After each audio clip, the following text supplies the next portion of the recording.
Hello everyone, and welcome back to my tutorial campaign in Realistic Progression 0, the campaign mod for the Realism Overhaul suite of realism mods in Kerbal Space Program. In this episode, we will be undertaking the perhaps indelicately named Labrador 13 lunar orbiter mission. And we're still building Canis Station. It'll be a little while. Wondering whether I should rush build it even more, but I think we'll be okay. And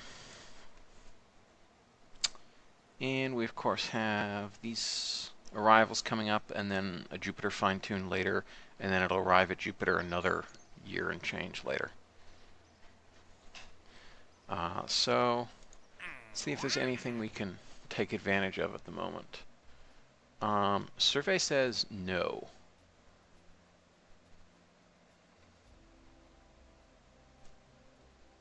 I mean, maybe we should have put a mapping thingy on our Jupiter probe, but it's too late now. Also, I'm not sure that works because of the issues with PQS. Yeah, that's not... The level of that not happening is quite high. The level of that not happening is very high. So yeah, we're just, I guess, going to go ahead and warp and then fly that Labrador 13 mission. So let's go ahead and warp forwards.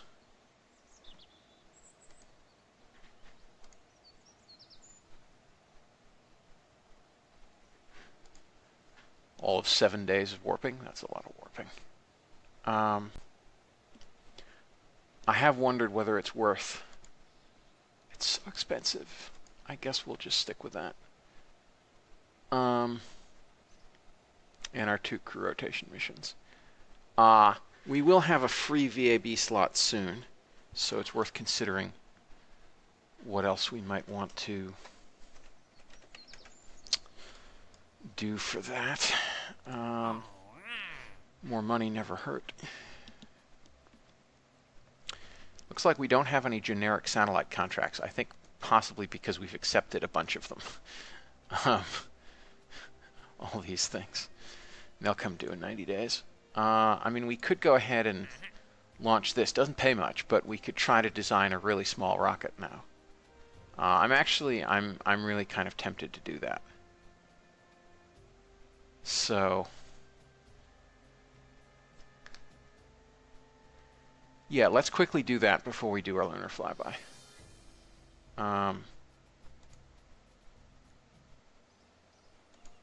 We want a really, really small launch vehicle.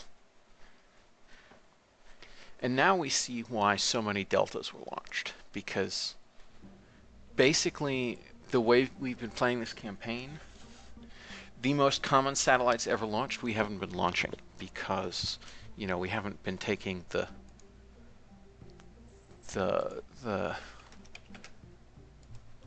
low-level stuff. We've mostly just been doing the high-end milestone stuff. So the question is, what kind of launch vehicle could we make? And I wonder... oh, have I still not... I think this was a 37 FM, so it actually can't go in that node. That's a shame. So that needs to get RP-0'd. And the question is, what uber cheap launch vehicle could we make?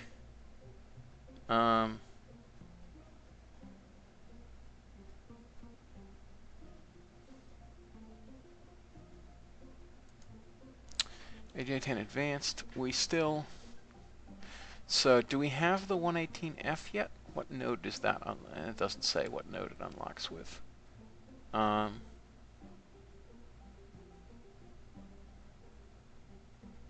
What I really want is the 118K, but that's not for a little while.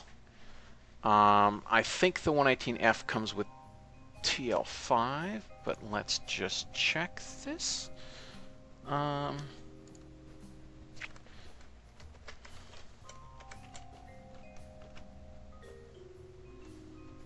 let's see.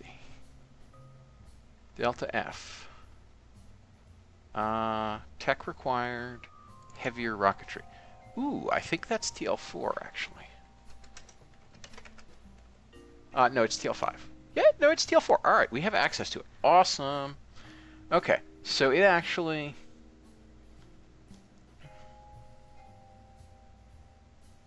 Pretty sure that actually beats the asterisk we've been using all this time.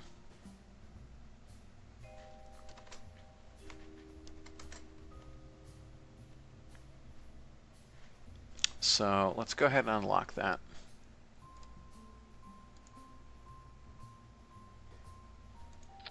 And let's check. Yes. All right, so that has a higher specific impulse, higher thrust, unlimited ignition still. All right, so we actually might want to consider using that for our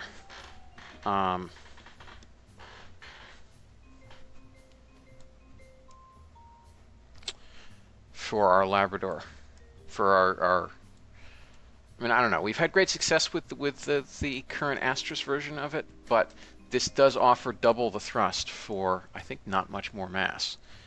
Right now it's all right. Well, let's measure its mass, because I think it's not the same as the default. So let's put this on 140 kilograms, and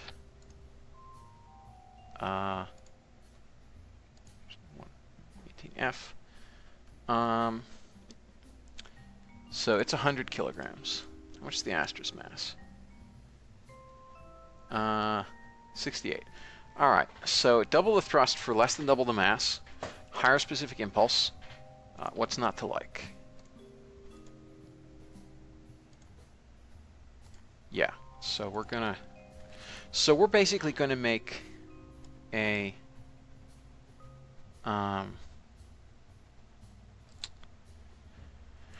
we're gonna make a version of a delta, basically, of some version of delta F, probably without solids.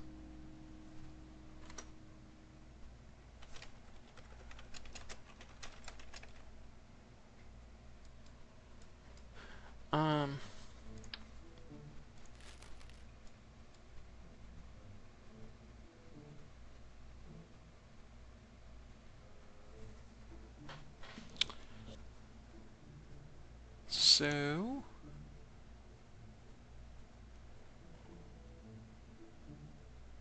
yes, and we have decent kick motors too. So yeah. Now the question, of course, is, do we stick with the H1? Did I even upgrade it to the full H1, or is it still the early H1? Where are we? H1 RS-27 series.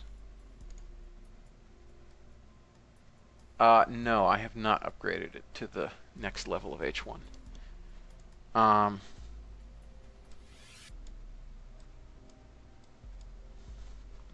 So the question I have been considering is, the NK9 does not have high reliability, all things considered, but it does have shockingly high efficiency.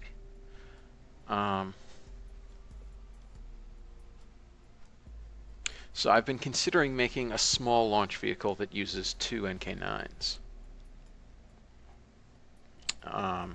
Because it's the sea level thrust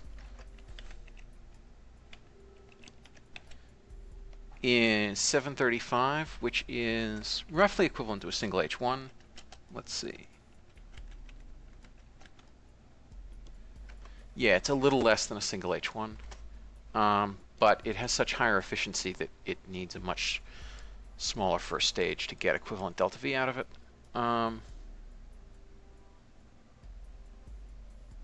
And we really, yeah, I mean, like, here's the question, because It's tempting to do that, but it just has such shockingly low reliability, all things considered, that I'm not sure whether that's really useful. Also, the fact that just having two of them is much lower reliability than a single engine. And that's because with two engines, unless the engine out happens in the last third of the flight, you risk a mission failure from a single engine failure. So it's basically the probability of failure is doubled. It's slightly less than doubled again because during the last portion of the flight, you might be able to make it to orbit with an engine out with two engines. And we've done that in the past with a catapult launch when we had an NK-15 fail midway through. And we've done that in the past with a catapult launch with our 3 H1s where we had the middle one fail and then another one fail and then finally the third one fail. So we've had some experience with engine outs. The question is whether we want to risk that, and I think we can just basically stay with the existing Scorpion design, probably. So let's go ahead and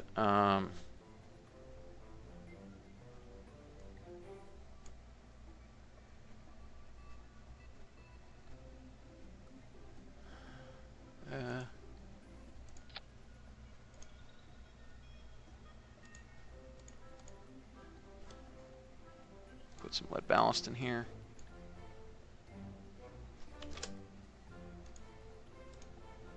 How heavy is that? Let's go up to 1 ton.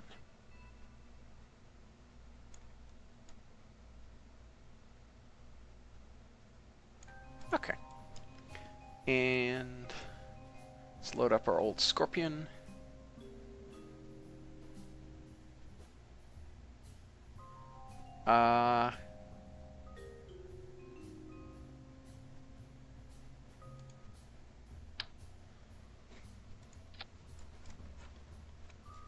Okay, and that's with the Carolox upper. But I think it will be cheaper if we go with the other upper.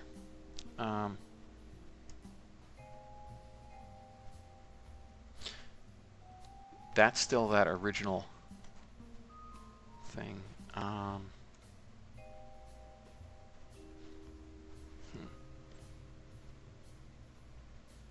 So how expensive actually is that existing thing? Oh, we haven't even bought the RD-58 yet. Total cost 500.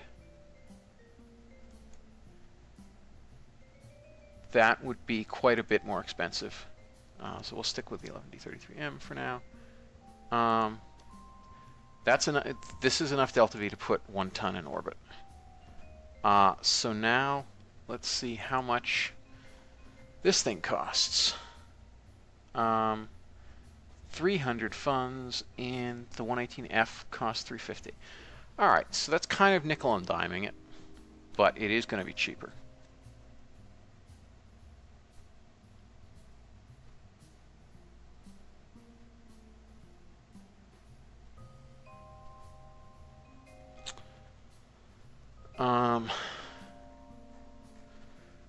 But yeah, I think given the increase in capability that the RD-58 gives us, we're just going to go ahead and let's get... Oh, we can jump ahead to...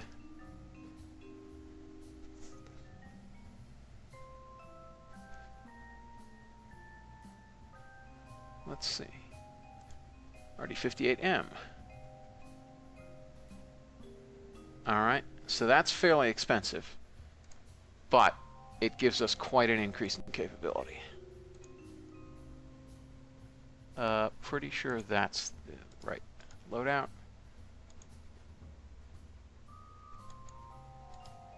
Okay, and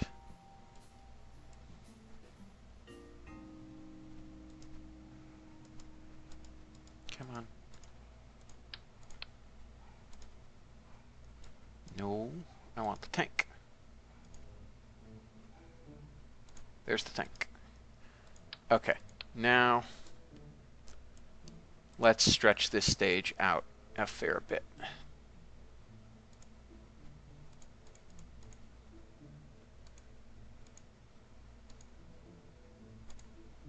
And I think actually we probably will go up to the quote straight 8, where the upper stage is also 8 feet, or in this case, because we're using metric, 2.5 meters in diameter. Because look, we only have a 5-minute burn time in this stage, and it's already fairly long. So we'll just do that right now. 2.5. It's a little wide.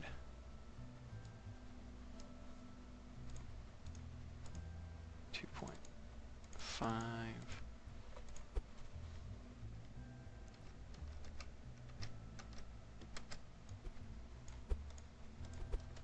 And the interesting thing about this is that the RD-58 has sufficient specific impulse that we might be able to get away using this to send small things to the moon if we really wanted. That needs to get bulgier.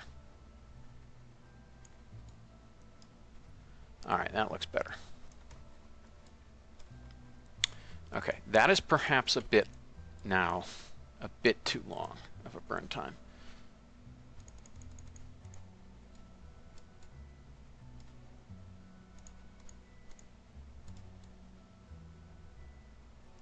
Where did the little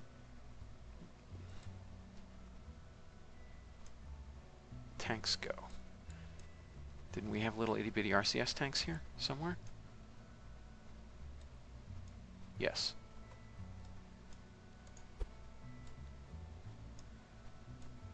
Oops, they're now stuck inside.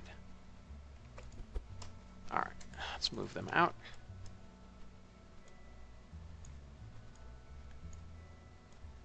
To there.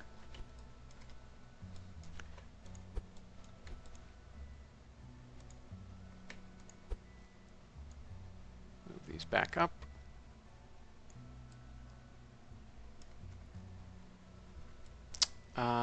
Okay.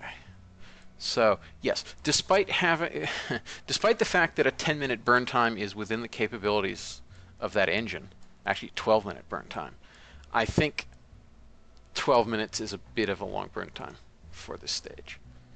So let's shrink things a little bit. Uh-oh. Oh yeah, no, it is shrinking. Okay.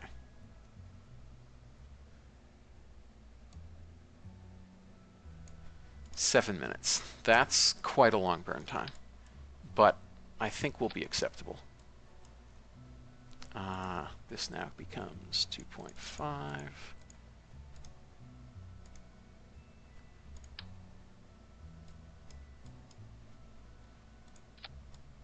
And we need some more extra height. All right. Now, this needs to get heavier.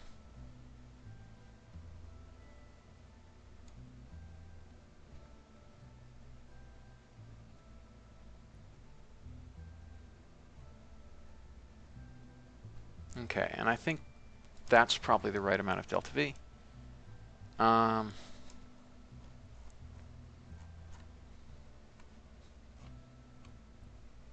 It remains tempting to upgrade that to the latest mark of H1 because they're more reliable, it's got more thrust, it's got more specific impulse, and it's got a higher rated burn time. So you know what, while we're spending money like water, let's just do that as well.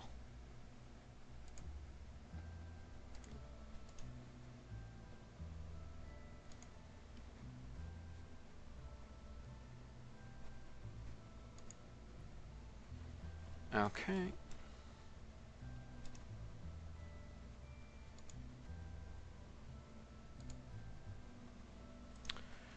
Right. And this now gets to stretch a little bit.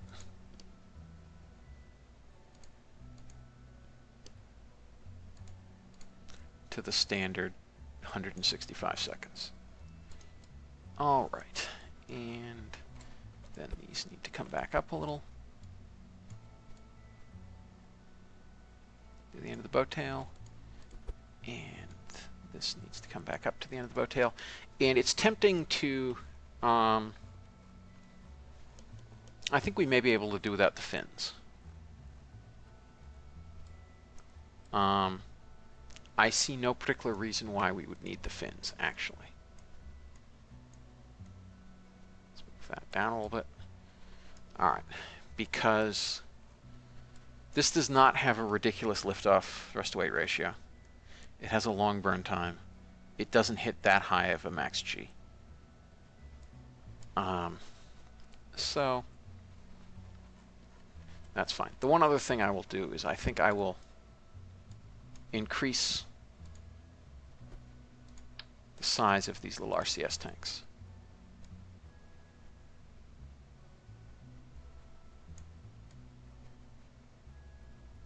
Because we will have use for them. All right, so that basically doubles the propellant carried by them. That didn't materially change our delta V. Actually, this can get even heavier.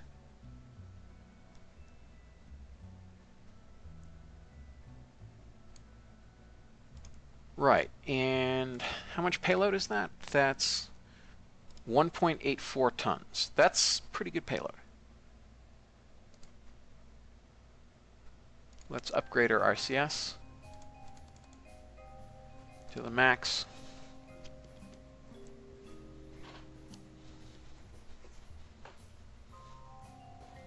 All right, and this is now... Oh, it hasn't applied the tech transfer yet. That's why they have no data. Okay, so this is a quite cheap launch vehicle. You can see. It could be even cheaper if we used that AJ-10 we just unlocked, but it obviously wouldn't have this capability. It would probably be able to put about 1.5 tons into orbit instead of 1.84 tons. Oh,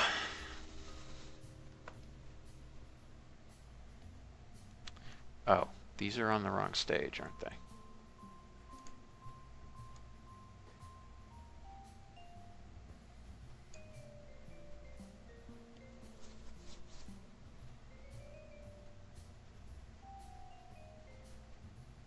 So that's good, that's good, that's good. Oh, the RCS needs to fire here. And does it start disabled or not?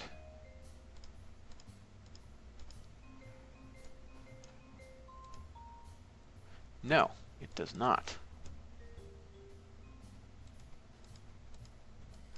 Gotta move these off for a minute. Disable. Disable you. And lastly, disable you. All right.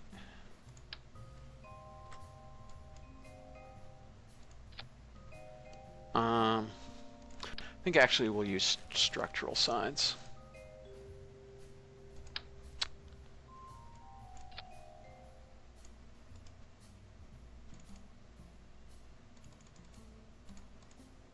There we are.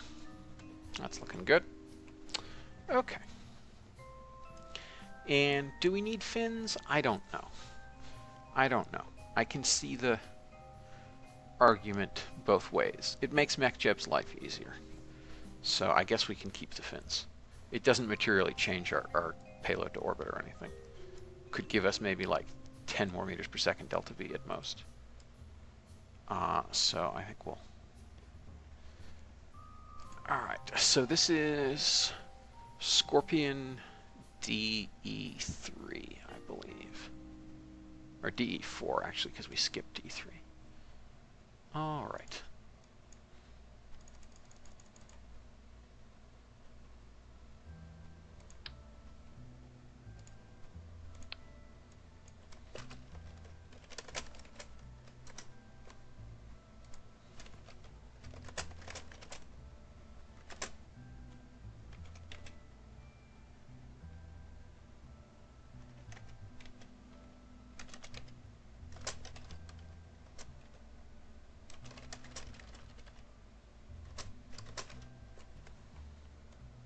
Okay, that's my guess as to what launch parameters to use with it. I don't know for sure. All right, so now we can go ahead and design that little satellite as required.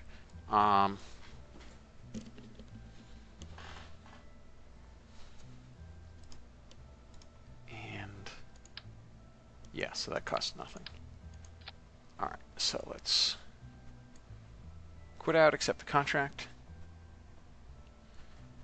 For those of you who have missed while I'm quitting out and not saving, why I add all those extra stages, that is because when you create a payload and it has lots of stages, and then you go and add a subassembly, from the subassembly list to it, ordinarily all those stages will interpenetrate with the stages you have in your payload.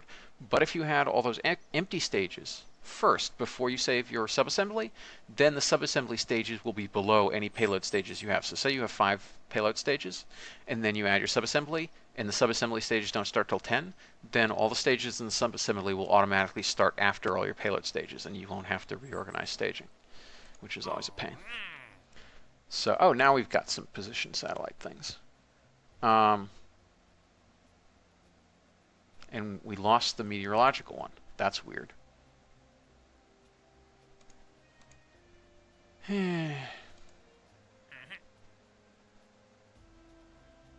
That's an interesting orbital altitude. A film return camera too. Anyway, let's go get our thingy back.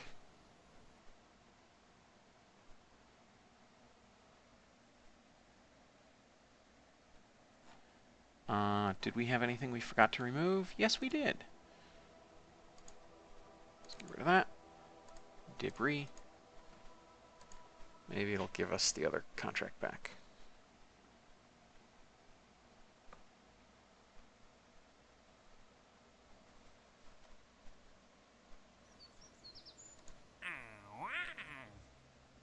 Nope. Not really sure.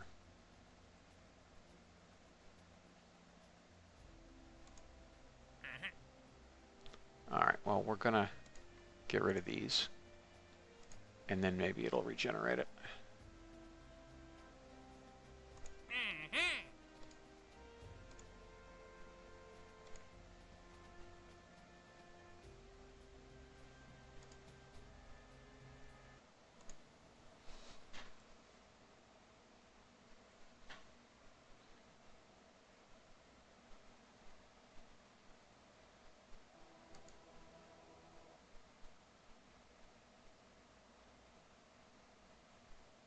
Should have accepted it while I had the chance, I guess.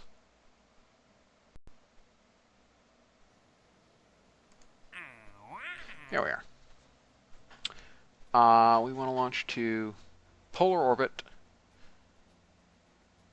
9,000 kilometer orbit. Alright, that's fine.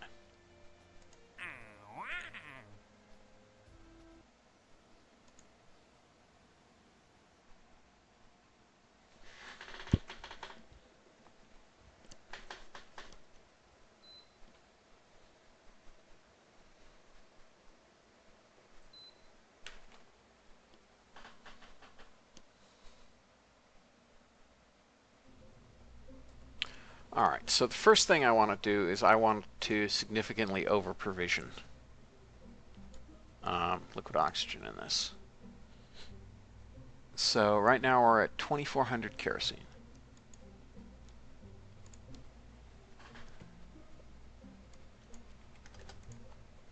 And alright, that takes our delta V down a whole long ways, but it gives us lots of extra boil-off prevention.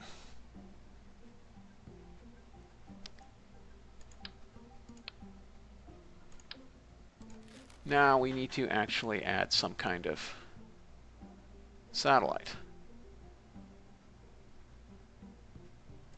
So we don't actually need any kind of guidance on the satellite. We just need a satellite. So we'll put that there and put a couple of antennas on it and some solar panels.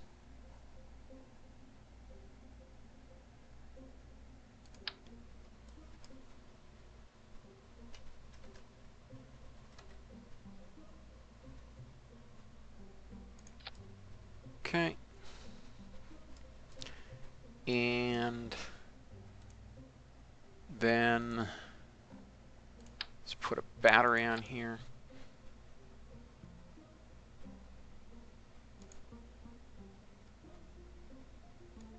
Round 3.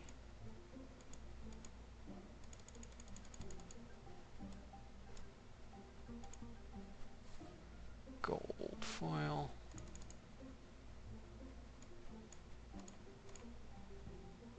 And we don't care about mass, so we'll actually go with fuselage this time. And let's put 2 kilowatt hours of electric charge in here, which actually costs quite a lot of money. And then we're also going to add some lid ballast, because we don't want it to mass nothing. So there we go.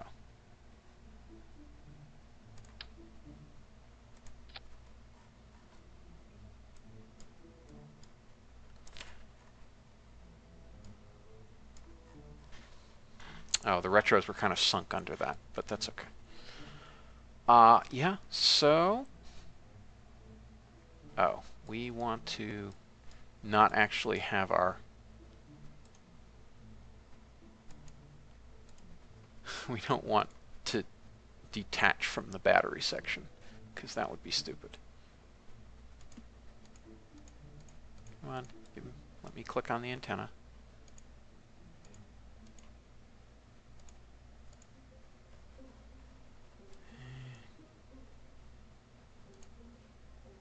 Custom to toggle antenna. All right.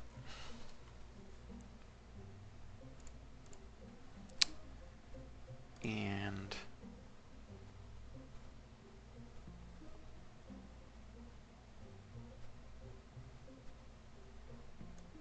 just in case, we'll put it on an extra stage, even though I disabled the decoupler. So we'll call this Meteo 3. I think we've had 2 other WeatherSats or something. So let's build this. Shouldn't take very long. Claim's going to take 9 days. All right, so we'll do our lunar mission, and it'll be done building by the time we get back. Sounds good to me.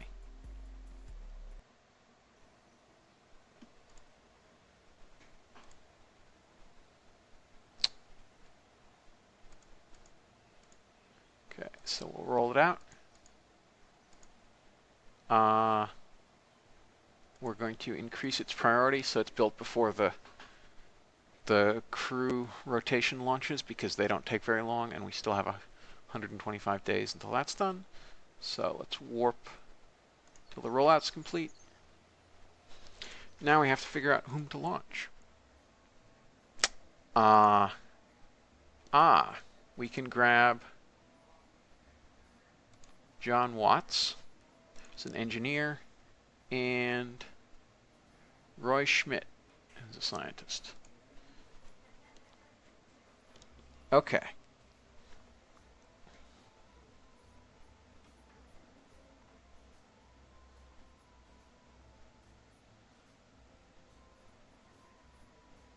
Now, of course, the one issue with our space station is that I think we'll want 2 scientists. So we've been doing the standard 3-person crews of a pilot, an engineer, and a scientist.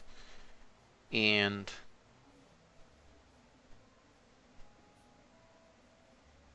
that has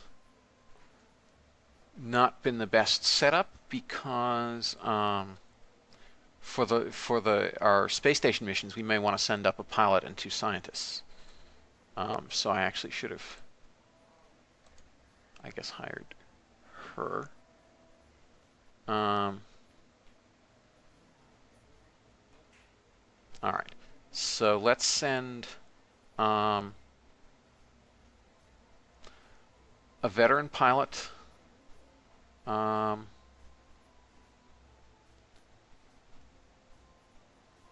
hasn't been yet?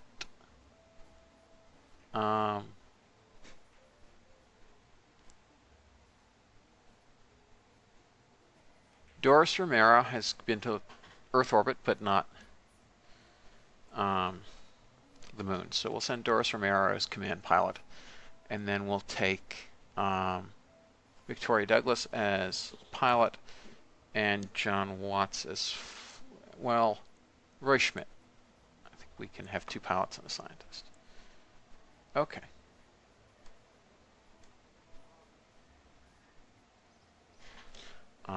And yeah, I have nothing particularly against Russian crew. We're launching from the Cape, so I've been getting American crew. So Doris Romero, Victoria Douglas, and I said Roy Schmidt. All right. So here we go.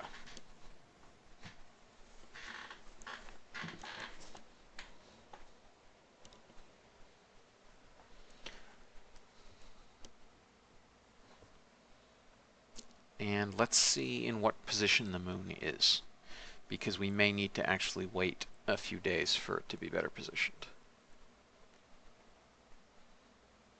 I should have done that from the tracking station first. Because due to boil off on our upper stage, we have to be quite careful about exactly what times we can launch to the moon.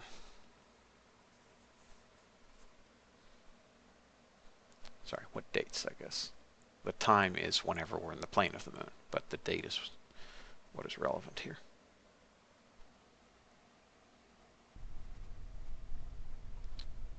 All right, and this is that, like,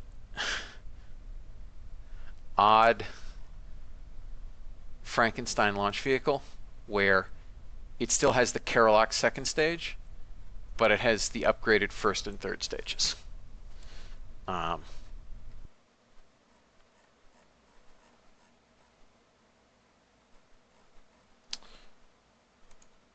Oh, good. The moon is in the correct orient, so we'll have a coast period, but it won't be that bad. It'll be like 20 minutes of coast, which should be well within the capabilities of our launch vehicle. So those numbers look okay to me. We're actually going to start our turn a little earlier.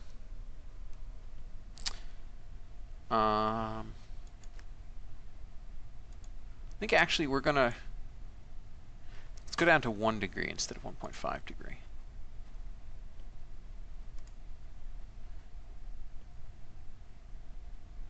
And warpity warpity warp.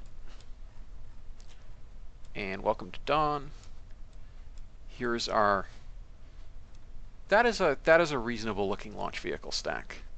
Although it is interesting, we're so used to the Saturn V with its upper stages all hydrolocks that it looks weird for this to have such a small second stage.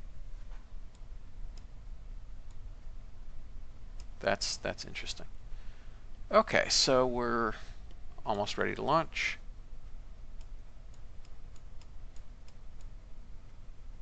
Everything looking fairly sane. We are going to throttle down once we get above 3.75 Gs on the first stage.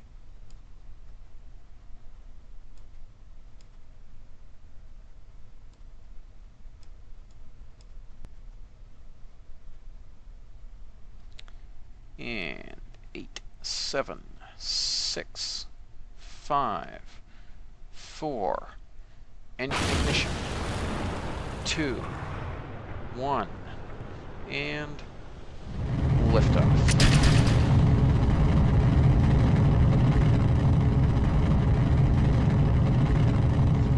So far, nominal performance on the engines. Roll program begins.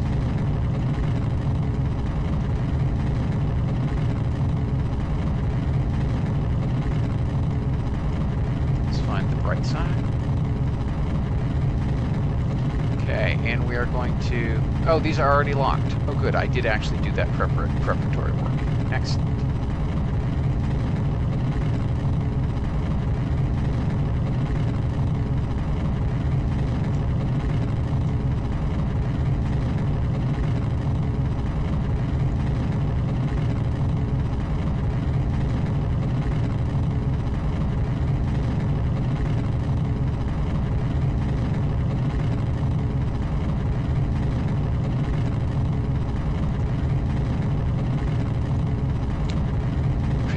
Going well so far.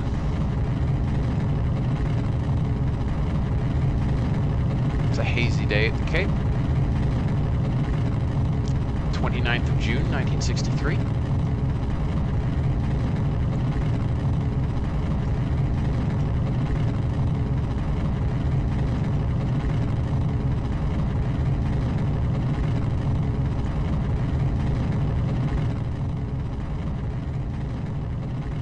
Pass through a light layer of haze and clouds.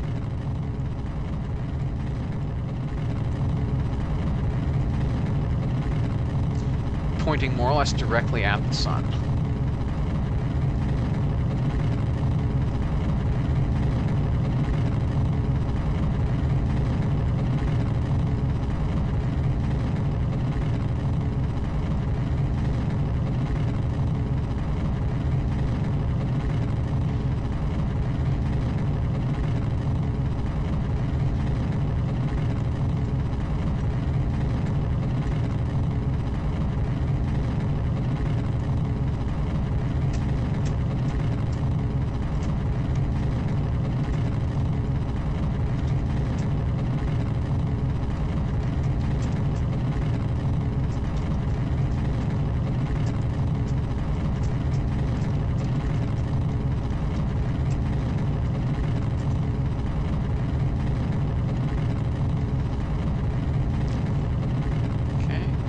Max Q. Getting a large trail of flame behind us. 2.3 Gs.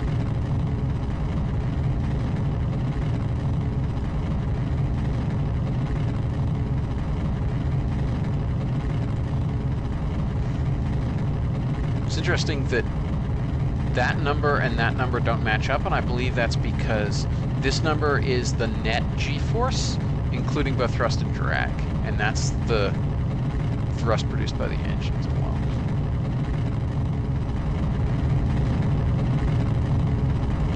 Alright, coming up on a kilometer per second, we're gonna head back to the desired inclination. See how close we get.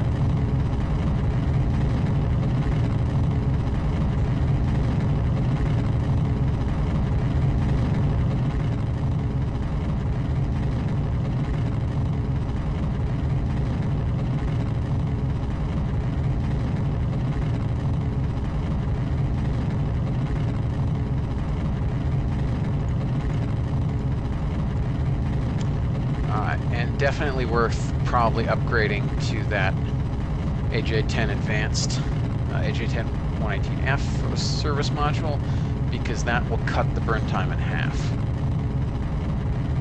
Because a 12-minute burn time is really a bit much. Interesting, that's a little higher delta V quantity. I thought it was like 19 something, but apparently it's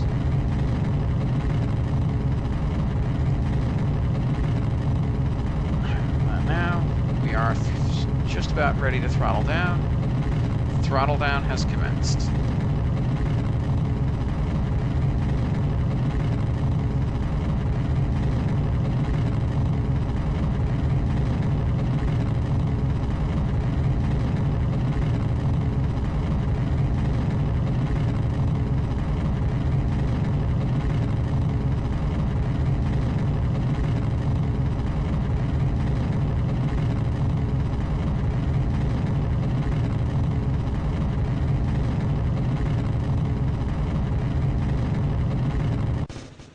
Burnout, stage separation, and ignition.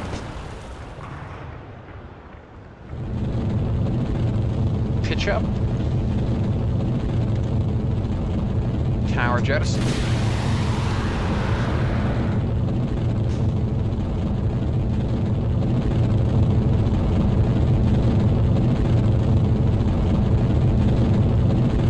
NK-19s are doing fine.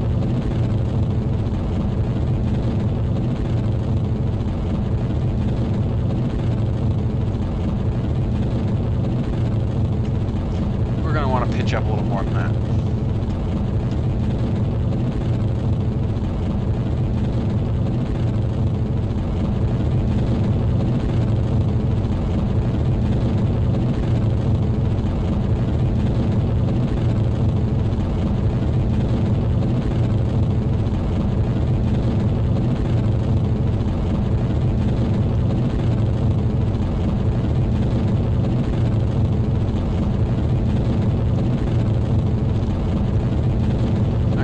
is the last lunar orbital mission that we will be doing without regard to the actual orbit we have around the moon. Succeeding missions, we will either be doing lunar or we'll be doing lunar flybys with required orbits. So let's wave goodbye to our freedom. Alright, we can now pitch down a little bit so our apogee is rising.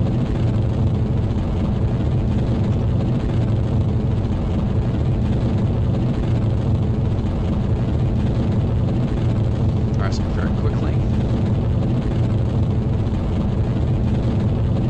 Still got 4 minutes burn time on the stage.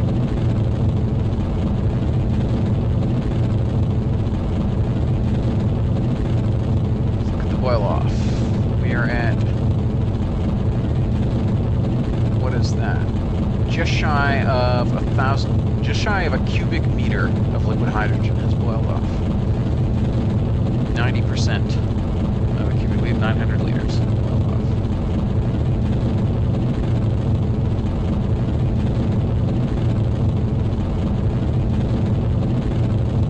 Looks like we did not go far enough south.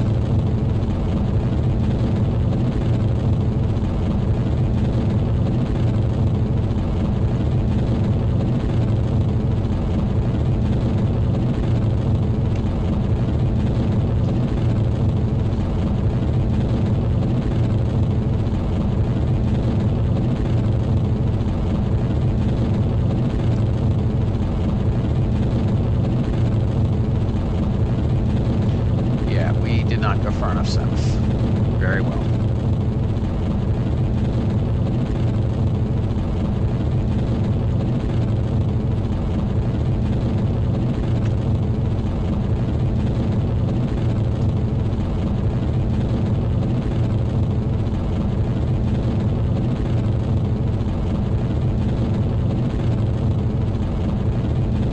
So we'll get like a quarter of a degree relative inclination. Maybe a little better than that, maybe like 0.15.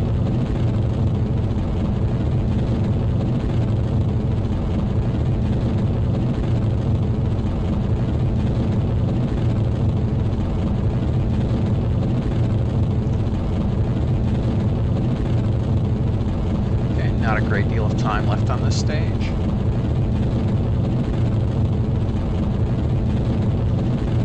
We will have a fair amount of daylight coast.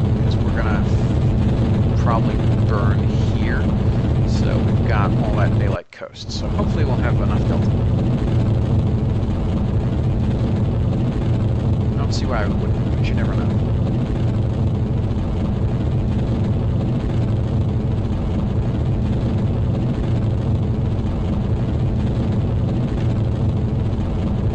Let's pitch down a little bit more.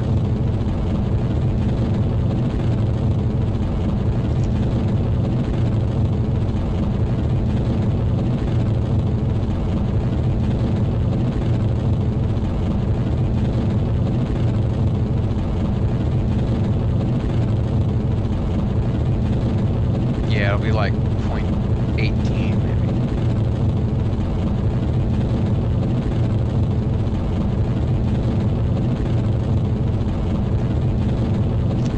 Down a little bit more because we are going to go past apogee.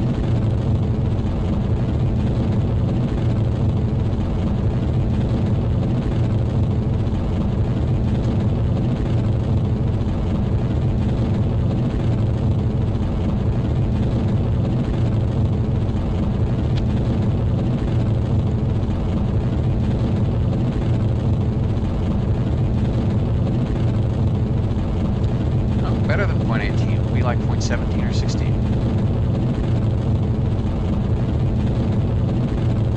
Maybe even 0.15 after all. We shall see.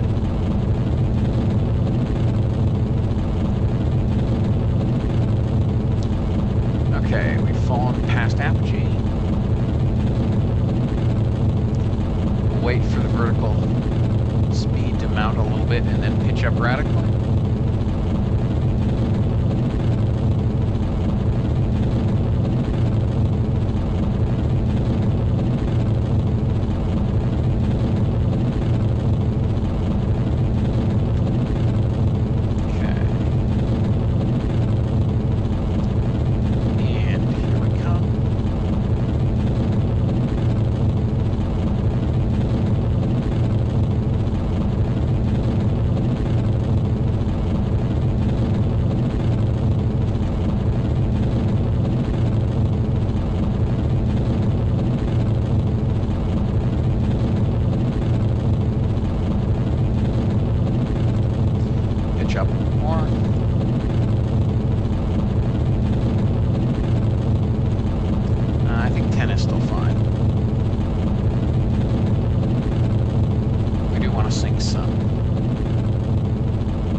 RCS to on.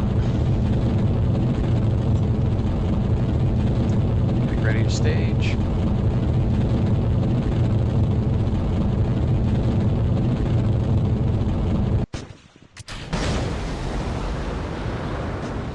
Okay. Ignition.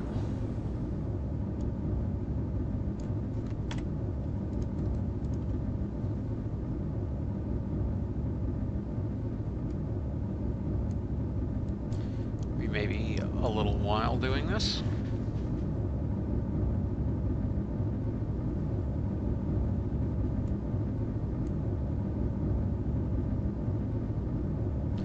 Keeping our vertical speed under control.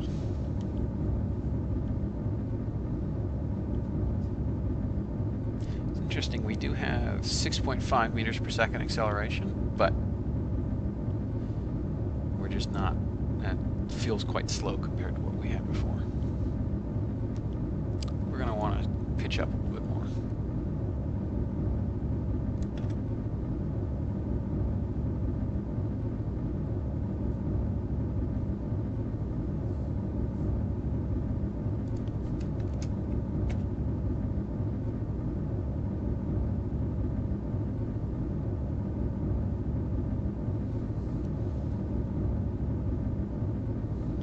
Okay, we're holding our relative inclination pretty constant now. 0.15, that's fairly good.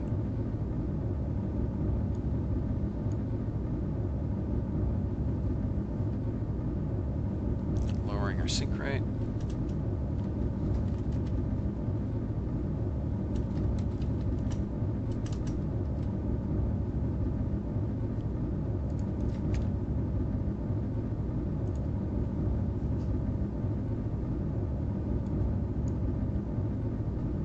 Pitch is good. Well, pitch up a little bit more. We want to hit 0 vertical speed before we get to insertion. And we're getting pretty close to insertion.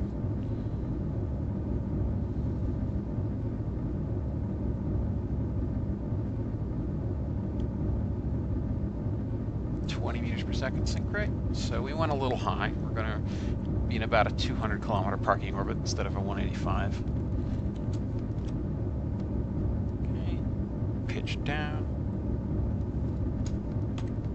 That was a bit much. Come back up a little. Just try to keep that. Whoops.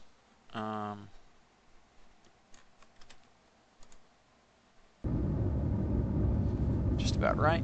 And there we are. That's fairly good.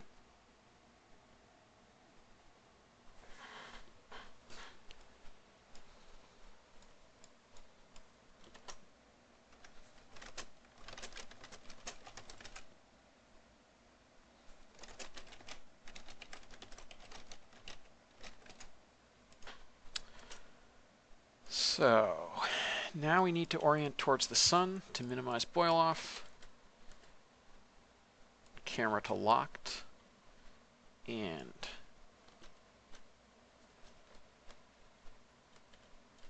RCS to on.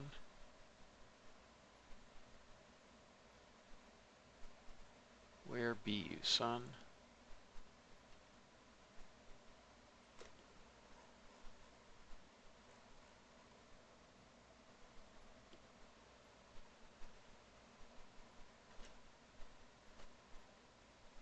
Gotta be around here somewhere.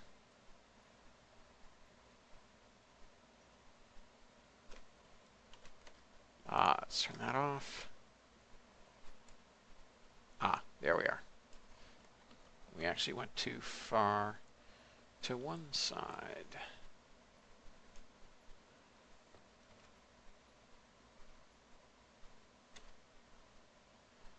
Okay.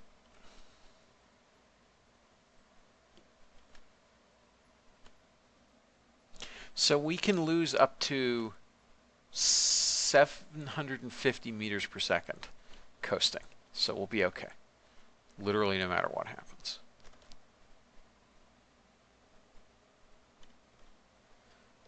All right. Now, let's go create our node.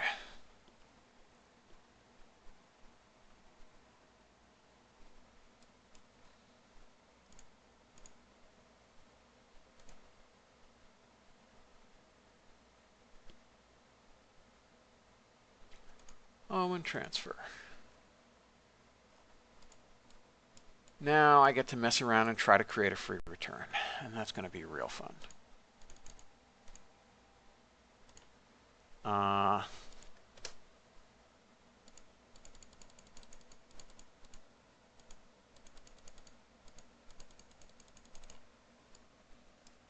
When is that node? That node is in 12 minutes. All right, so not that much time coasting.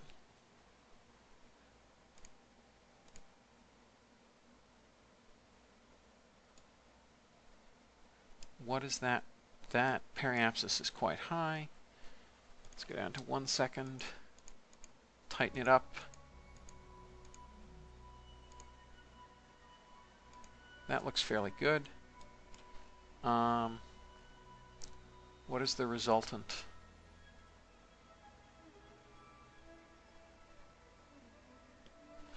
That's pretty good, all things considered. But we do need a closer moon periapsis than that.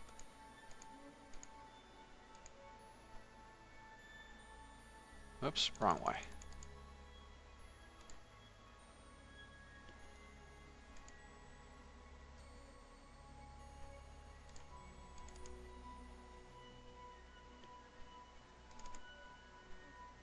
$350, 235, 177, 119. That will do for now. However, tragically, that is too high a perigee. So we need to refine it a little bit more. And all right, so let's move 1 second in the future. Have a little less delta V. And what does that do to things?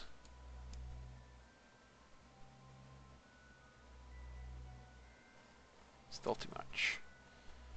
I wish I actually knew what I was supposed to do to fix these cases. So that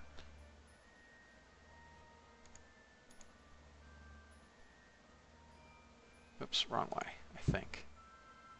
Yeah.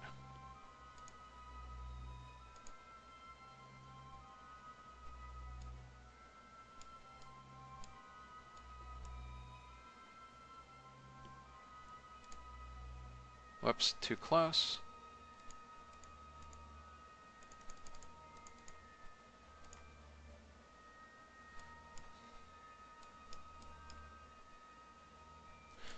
Now, we're still left with that ultra-high Earth periapsis. I really want something that will actually give us the periselene we want, but also the... Oh, that's closer. All right, so let's go 1 more second and decrease the delta V a little bit more.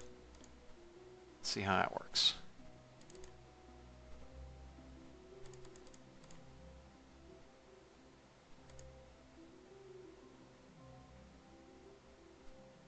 Okay, that's pretty good, all things considered.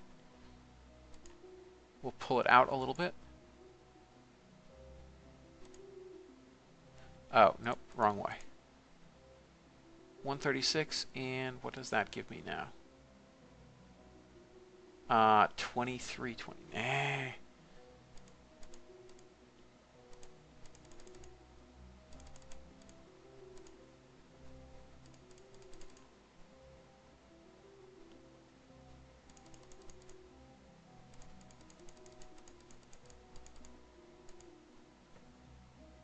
That's pulling it in ever closer, and that's stretching that out ever further. So that's the wrong way to fix this. Let's add some more delta V. And that is now off, so let's... That's gone the wrong way.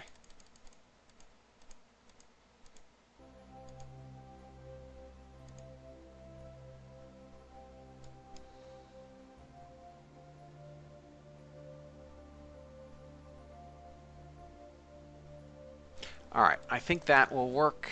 We can tighten that up ever so slightly. 164 is fine. All right, so we will go ahead and do that maneuver. So it's in 7 minutes.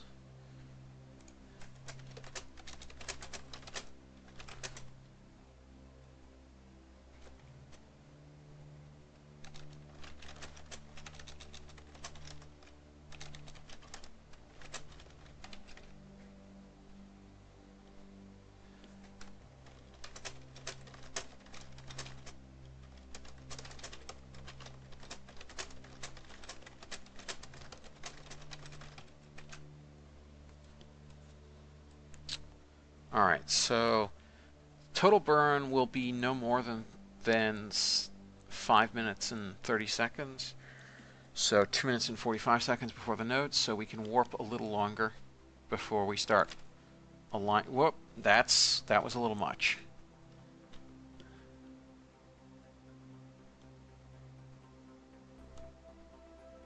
That was a little much.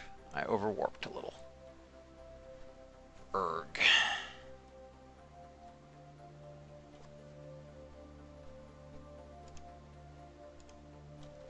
Okay, we're going to be coming in. And let's light off. And there we are.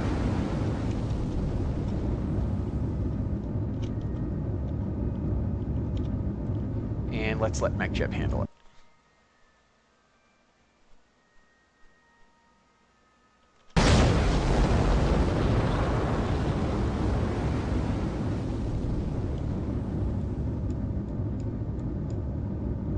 Lost a couple seconds burned. Oh well, so we'll lose our pinpoint precision. Not that we'd ever had it, since it is like a 5-minute burn. So...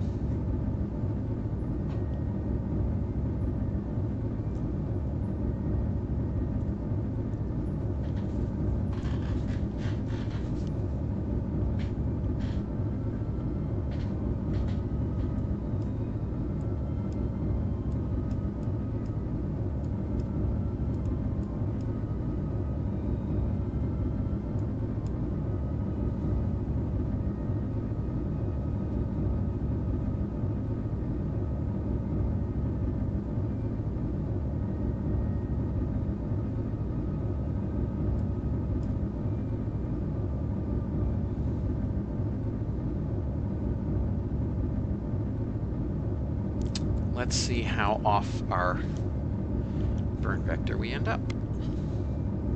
Because that's how my luck has been going recently, but whatever.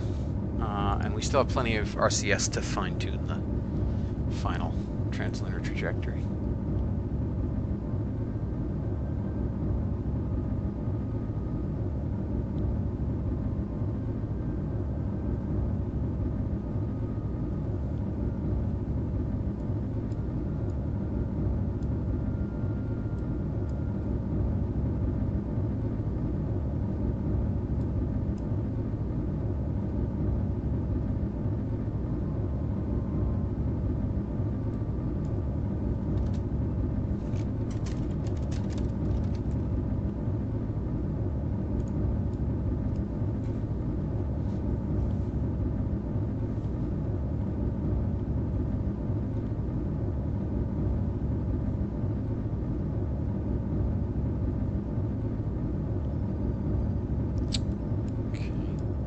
Everybody's so far happy with the burn.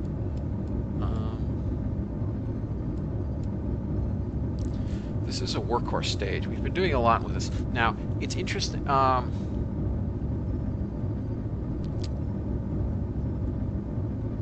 It's interesting with this playthrough. It's totally possible that we could have launched all our interplanetary missions with this large launch vehicle, but part of what I wanted to show with this campaign is that you can do a lot with a little. I mean, we're going to land on the moon without the Tier 3 pad, and with launch vehicle and payload stacks all up under 800 tons. And we could have done that even before we upgraded to TL4 and the NK33 engines and stuff. Yeah, it doesn't take as much to do stuff as you might think it would. Whoa, that was interesting. We just had an engine out.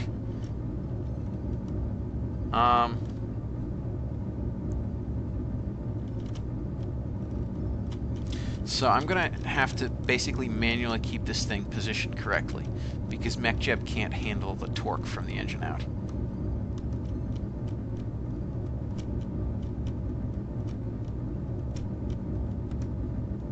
And as we get closer to the end of the burn, I'll disable the second one of these engines, and then our torque will be balanced.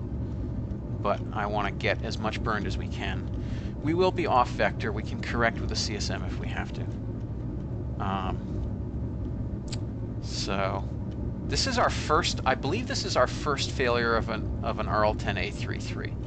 We had plenty of A1 failures, but we haven't had any A33 failures yet. This is the first one. They're very reliable engines until they fail, as is true of everything. But we haven't had an in-flight failure in a long time, so I guess it's only fair. Okay, less than 1 kilometer per second to go. So we're definitely not going to have burned at the correct time, given this lower thrust. The RL10s, we have increased the burn time of this stage beyond what it was rated for. However, since we're happily didn't have to burn the whole thing, we should be okay.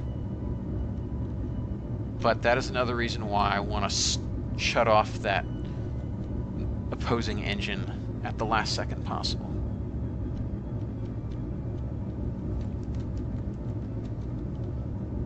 Whoops, we're a little under the indicator.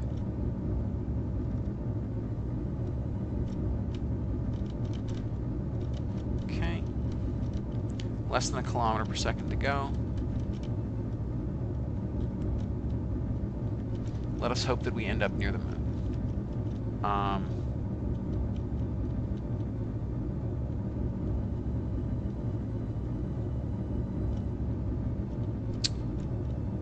Yeah, we want to keep our thrust-to-weight ratio up as best we can.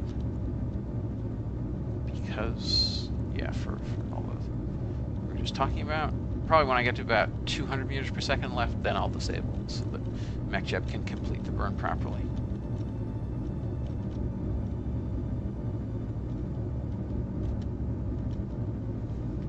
Let's see. Does that still think it's... Oh. No. Test flight won't let us do something that easy. I was going to say, will it let us just reactivate it? Was it a recoverable failure? No, it was not. Alright, so let's get this one ready. Because we'll disable it once we're nearly done with the burn.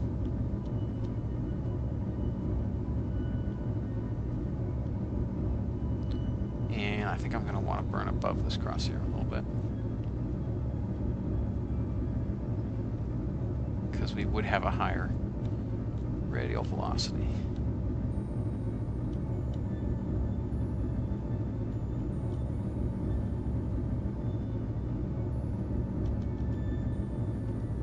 Come on. Come on, come on, come on. Yeah, we really don't want to burn longer than the rated burn time on these things, given that we've already had one failure. Okay, and I'm gradually pushing that cross back to prograde, which is what I want.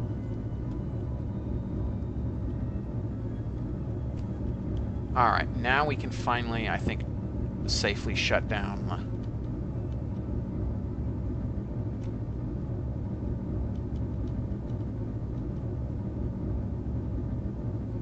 this opposite engine. There we are. Now MechJeb can handle the rest.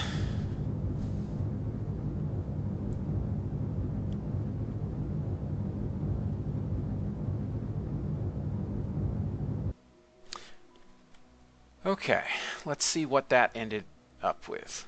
So that is not the lunar periselene that we signed up for. So we're actually going to want to, I think, flip all the way around. and burn retrograde a little bit on main engines to correct that thing.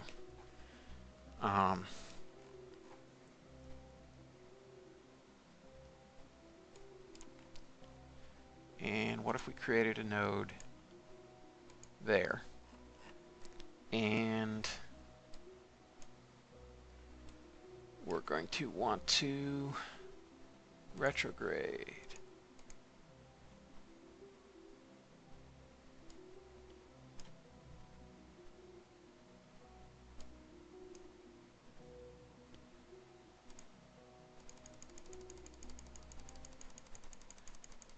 Okay. So we're just going to get an appropriate periselene and basically say the heck with our free return. We no longer can do a good free return.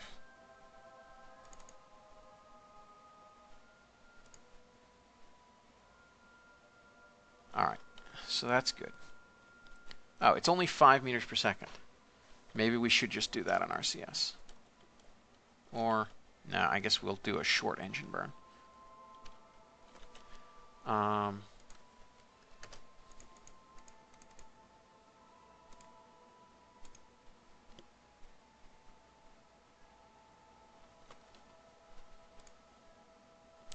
Okay.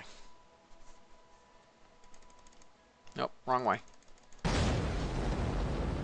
Whoa, what is it doing? What did it just do? It just... I managed to screw that up, that's for sure.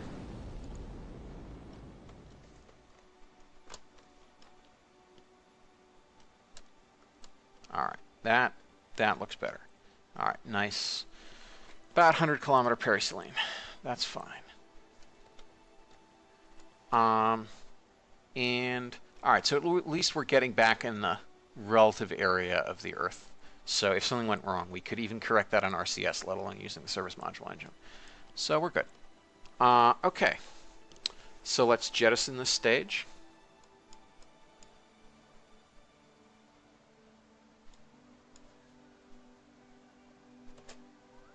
Oops, we're still in warp. Okay. There we are. And now we're going to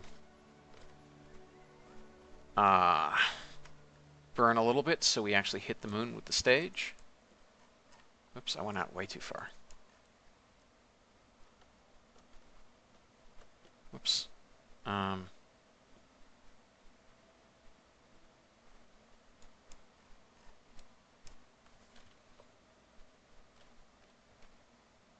We need to move away from the spacecraft. All right, now we can correct.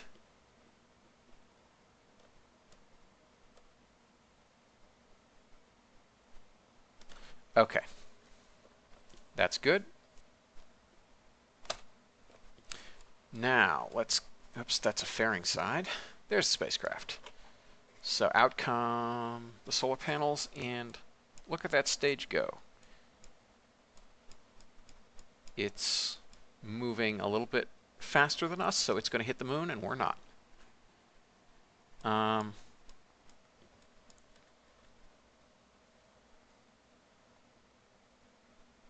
right, periamps is holding. That's fine.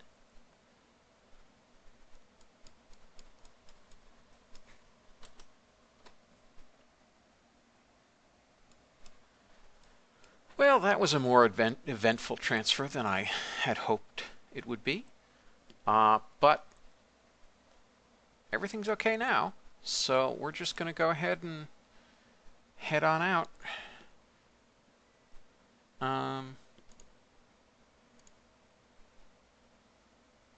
Here we go. All right, and we're going to...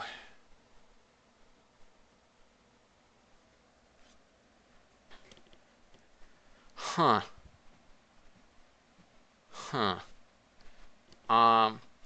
just had a tempting thought.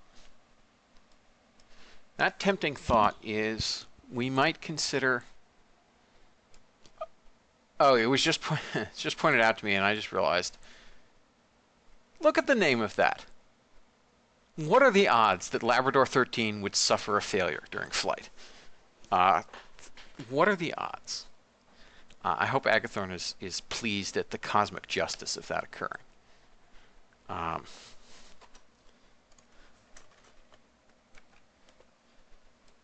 that's why do we have a low? Why is our periselene under the moon now?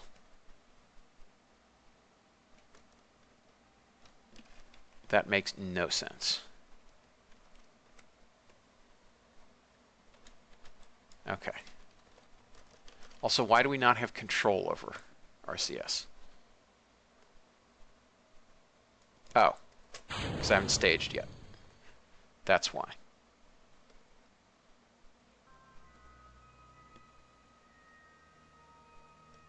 All right, let's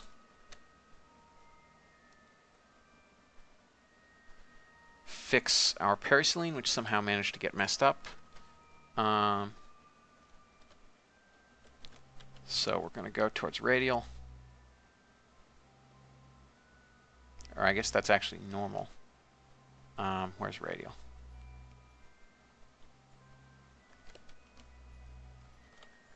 We want to be up here, I think, actually.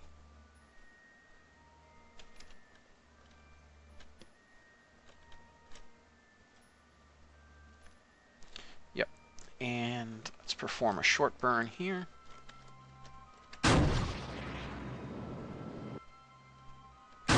One more. One more.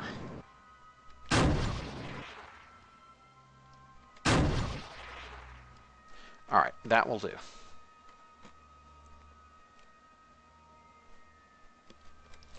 All right, let's see how we're doing for solar power. That's not so good for solar power. So we're going to have to reorient towards the sun. Locked.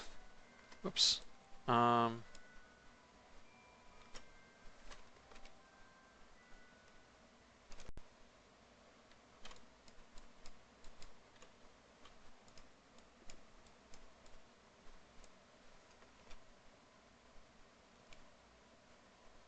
Oops.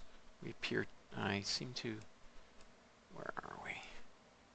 Well, we're not quite aligned with the sun, but we're aligned enough that we should be fine.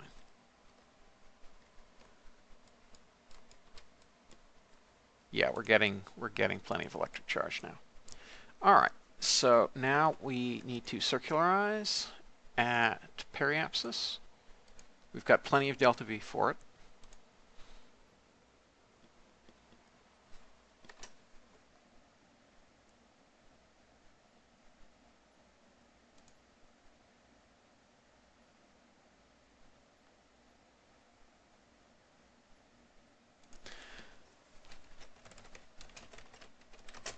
Yes, it's worth pointing out that you can't the Astras, you can't like flick it on and off like RCS is set for stutter fire, and certainly larger engines you can't. So at some point in real fuels, I'll add some kind of cooldown.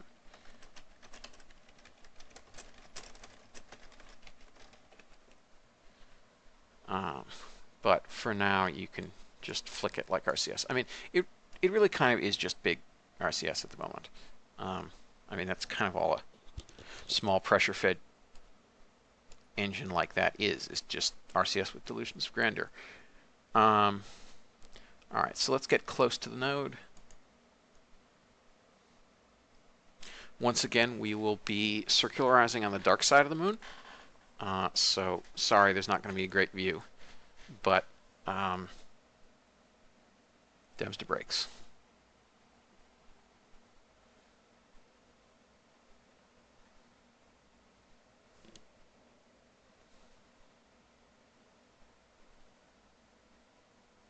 Okay, so we're getting relay through relay satellites.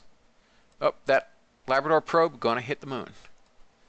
It's interesting that we're getting a relay through it, which then relays to Lunex 1, which then talks to home. All right, let's orient for retrofire.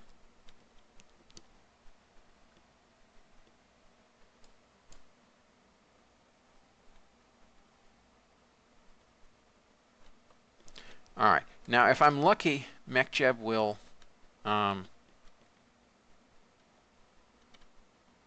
Interesting. That retrofire is much less than I expected. I expected 950 plus. I guess we didn't come out that fast. It has been, 3 days and 18 hours. Yes, so our transit out to the moon was slower than usual. Presumably because we did all that radial burning with the failed Ranger stage, which means that... oh, for crying out loud. Come on, MechJeb, you can do better than this. I guess I'll have to do it manually then.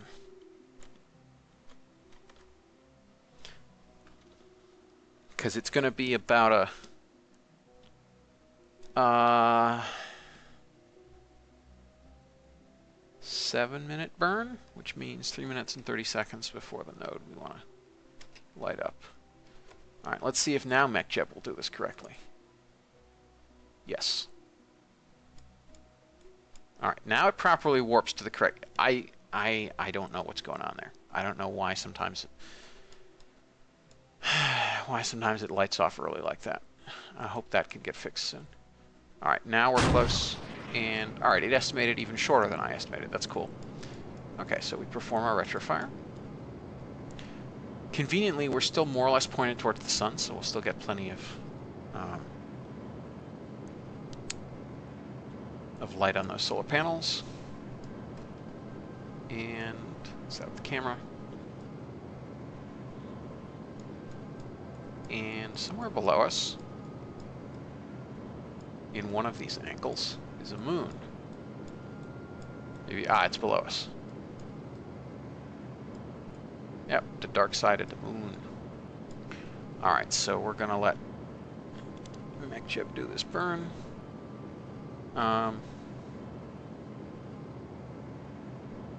Maybe a little while.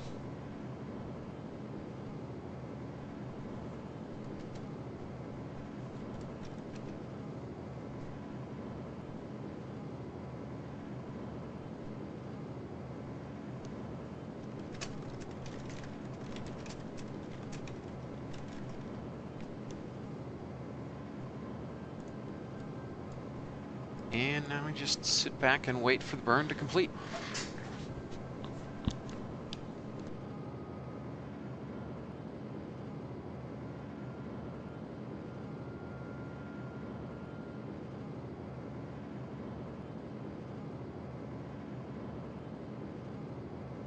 There is quite a lot of burn to burn.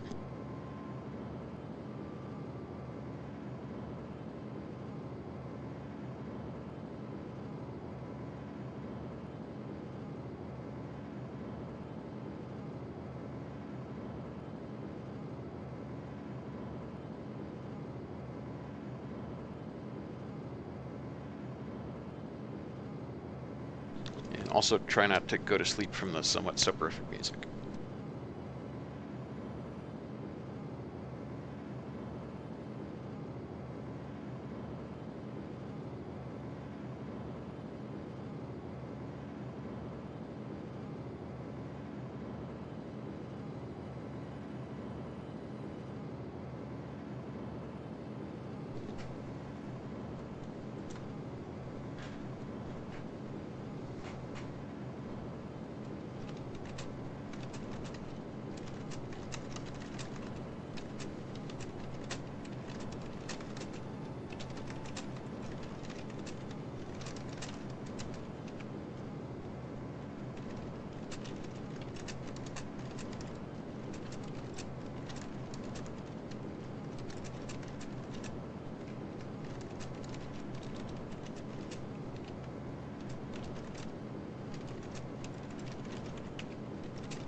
See, still, well, yeah, still a whole lot of darkness. And now we're fully on the dark side of the moon, so no more light for the spacecraft either.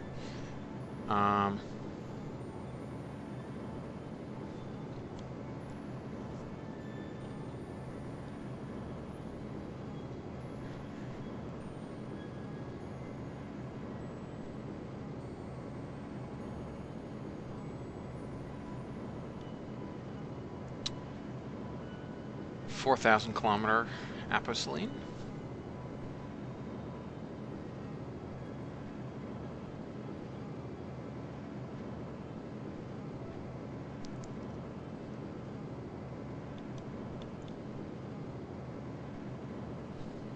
Yeah, in future I will definitely put that AJ-10 Advanced on here instead of this engine.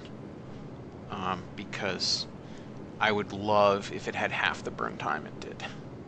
That would make everything more efficient. We'd probably save about 50 to 100 meters per second in steering losses, which more than makes up for the increased mass of that engine.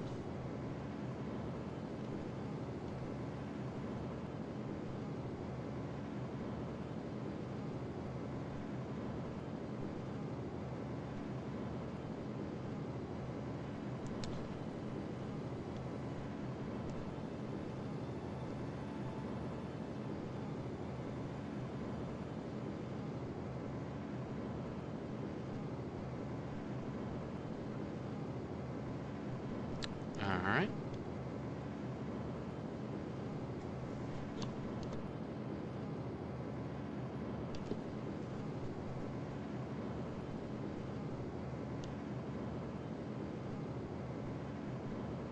Almost there.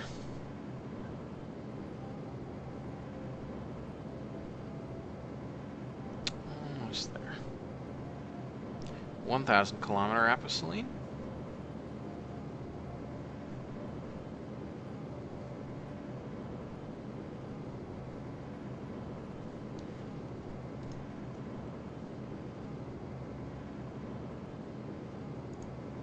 Yeah, we already got that biome. Pretty sure we did. So now I'm going to... I think probably have to take manual control here. And finish the burn myself because... MechJeb will... Yeah. Alright, let's burn right on retrograde.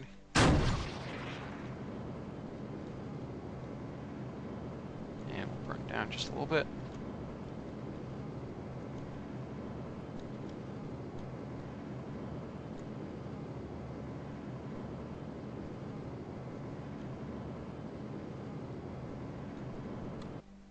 Almost there.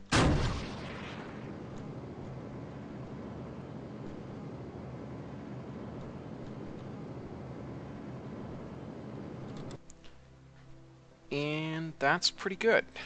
Although I did burn slightly too long, which we can correct.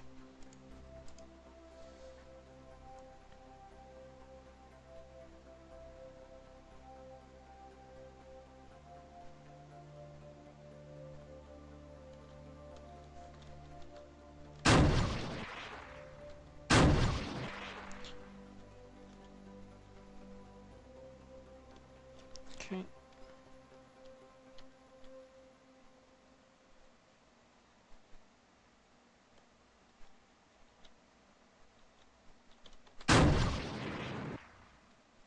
Alright, that's close enough for anybody.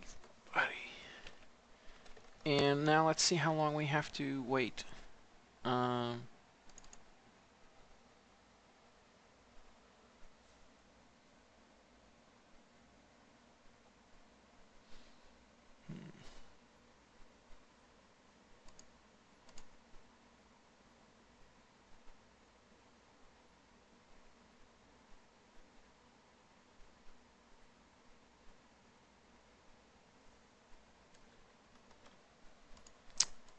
Okay.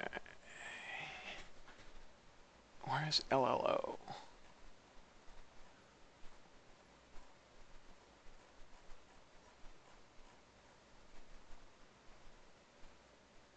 Okay.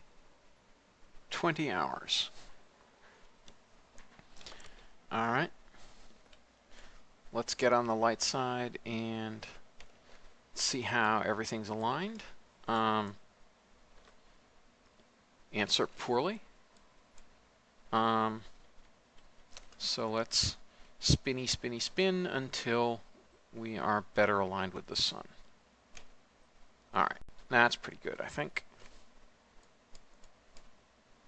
And everybody gets to look down at the moon's surface below them. That's pretty good. All right. So let's focus on the moon, and oh, we're already focused on the moon. That's cool. And we want 20 hours.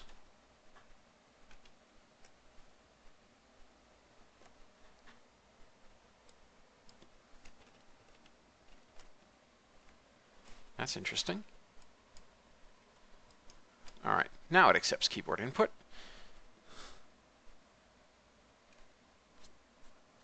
This may take some time.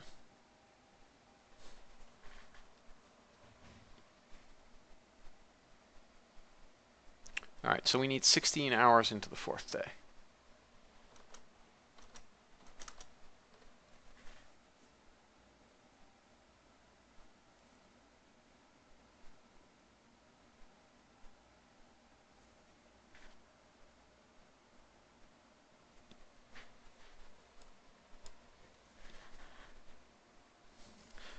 Okay, 8 hours.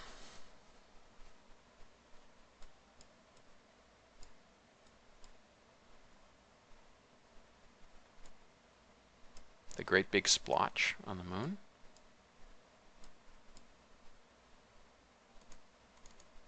All right, now let's focus on the moon.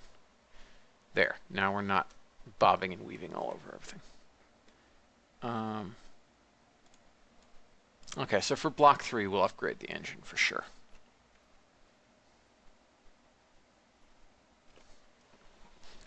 How are we doing over here? Okay, and all right, now let's plot a return. Return from a moon, 30, create a node. All right, so on the next orbit, we'll do the return, and what is it giving us? Well, first of all, we want to come home faster than that. We don't want to wait forever.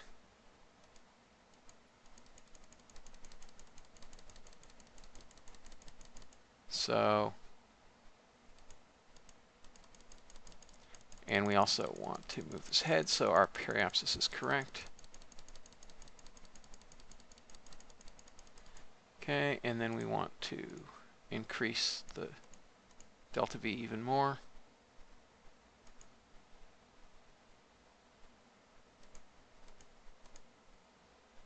There, that's going to be pretty fast coming home. We did spend a long time going out, so it's only fair that we come home fairly quickly. And it's not like the heat shield can't handle it.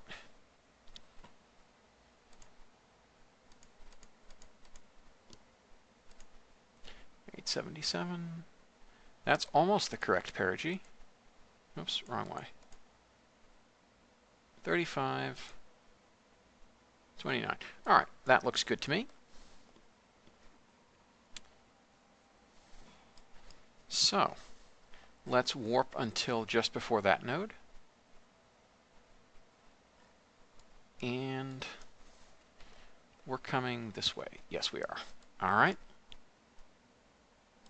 So that node is in 1 hour and 2 minutes, so we want something like 57 minutes. Perfect. Warp here.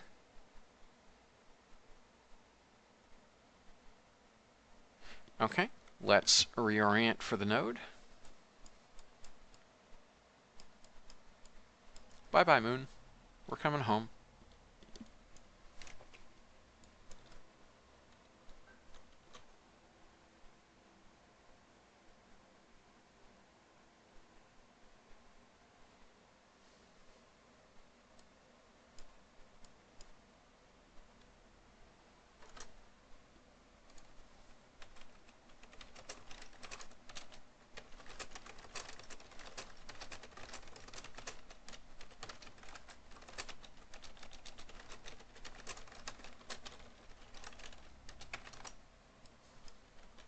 Okay, just about aligned.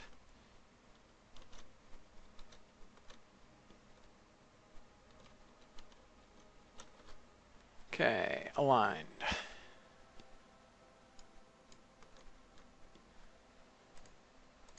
No. No.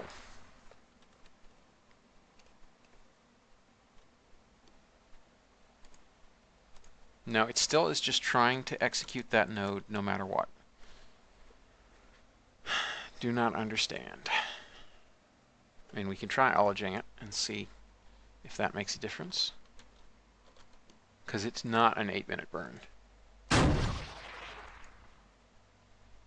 Ah, maybe it is related to ullage, because now that we are ullaged, it's not firing it. Okay, so maybe I was wrong before.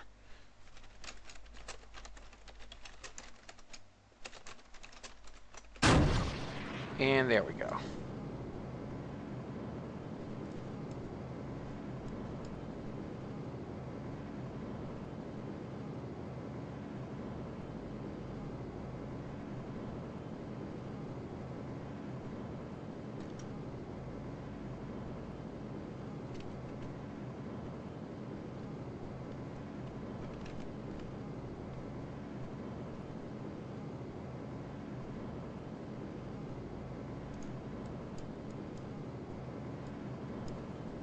Okay.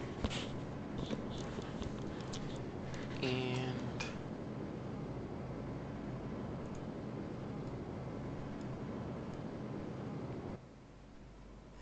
now we're going to sit out here and watch the orbit.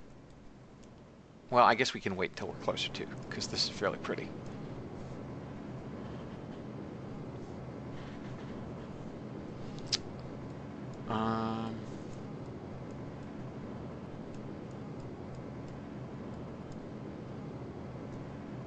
Oh yeah, and I should see what the ETA to that is.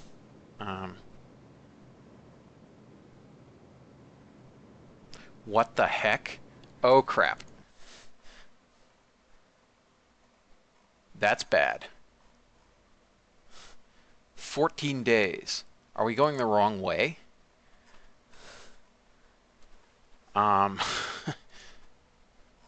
That's really pretty weird.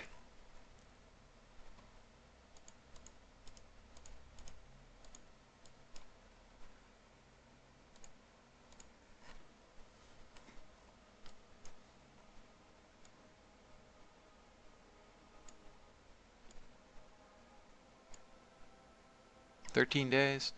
No, this is just legit wrong. This is bad. All right, well,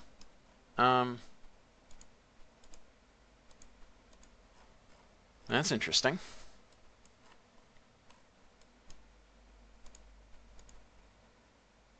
Oops, no, I didn't want to target that, but we'll just do that.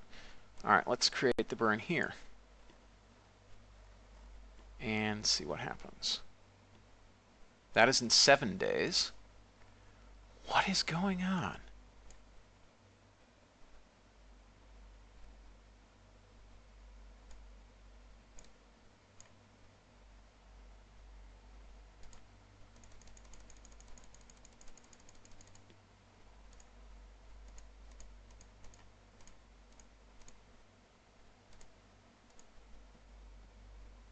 Nine days. What on earth is going on?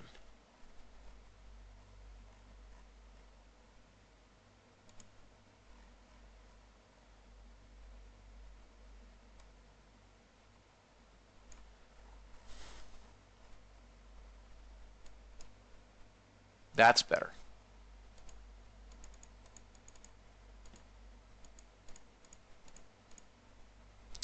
Okay, so I moved it 10 seconds ahead and I was moving that node 10 seconds back and instead of 10 seconds forward before. That must have been what I was doing wrong. So, is this more correct now? Yeah. All right, so let's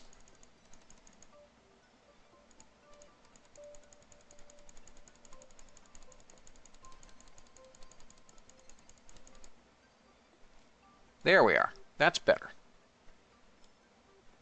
That is a saner thing to have happen. And we want to increase this some more, move this forward by quite a bit.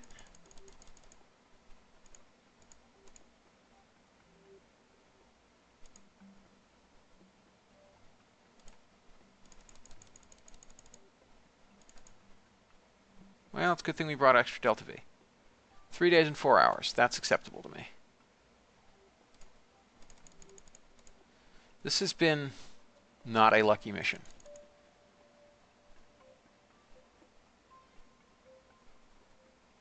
All right, a little bit more. All right, that looks right. And that should, where's our ejection vector? Our ejection vector is like that. So we should come in the correct direction. Good. All right, let's go ahead and burn that maneuver. Man, that was weird. I really goofed setting up the return. I was making it earlier rather than later, which meant we had radial out rather than radial in component, which meant that that's why this all got messed up. It's good we didn't do that, because we would have run out of life support, and that would not have been fun for anyone, least of all our brave crew. Yeah, because we have 12 days of oxygen, and that was 14 days, and you can't really survive 2 days without oxygen. All right, let's see if our guess was correct. Yes, so if we are ullaged before we initiate that, then it doesn't do the ullage fire.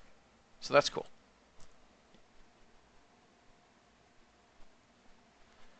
All right.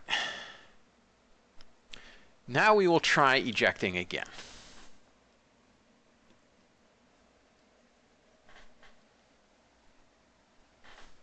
So this is going to be a pretty close to an 8-day mission. Man, it's good that I actually hovered over that to check, because otherwise I would have been very unhappily surprised when we started going out from the moon rather than in. Yeah, so the cheapest return is if you're parallel to the moon's orbital track or ejection vector. See the ejection vector here? We want a faster return, so we're actually burning more delta V somewhat inwards so that we return faster. However, before, what we had was an ejection vector out like that, which actually meant that we went all the way up to apogee and then back down again. That would have been very bad. So, anywho, we're gonna watch the pretty spaceship, do the pretty burn, and then hopefully all will be well now.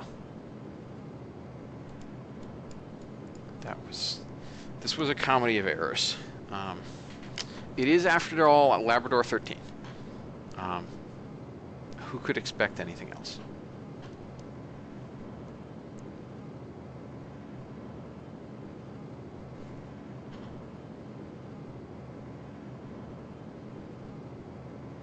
And also, of course, this burn is costing more than it otherwise would, because we're already almost 1,000 kilometers up from the moon, because we did that abortive first burn.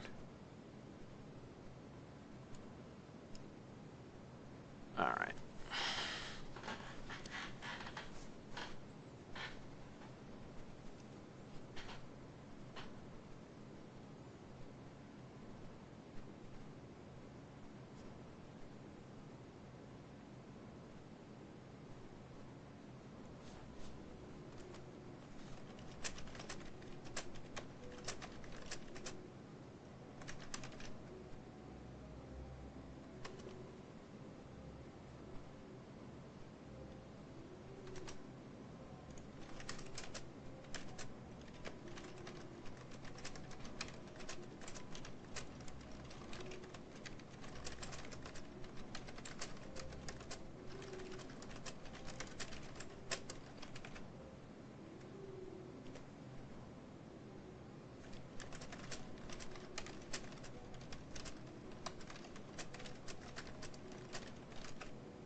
Still got a long way to go. We haven't even escaped the moon yet.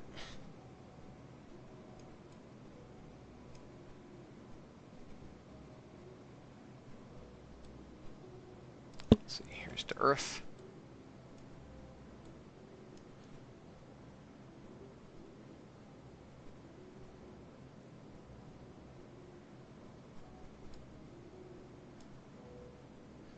There we are. Now we've escaped.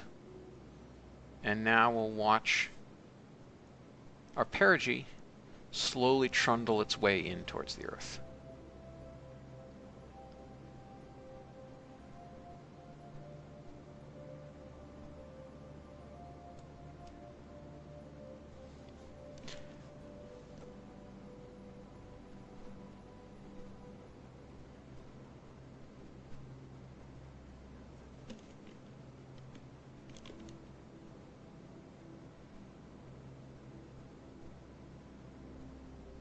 And here we come.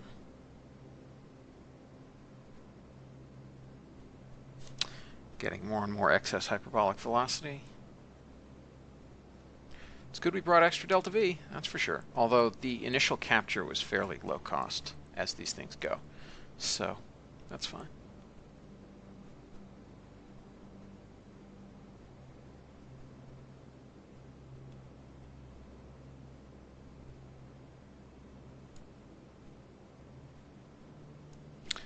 That's a fairly polar return.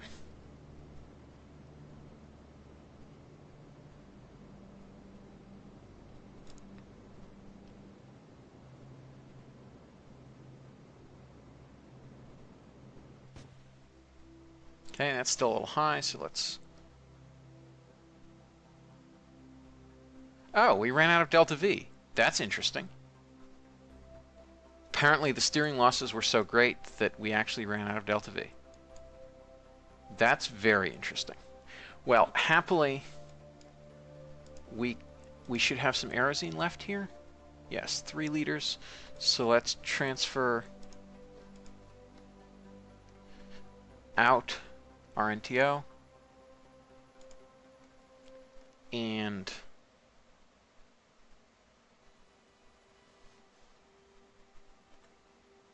burn that down.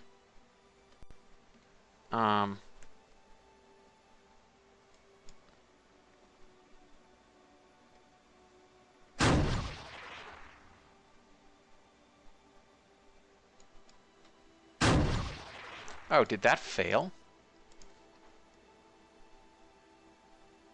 No, it didn't fail. It's just not doing anything. Not really sure why.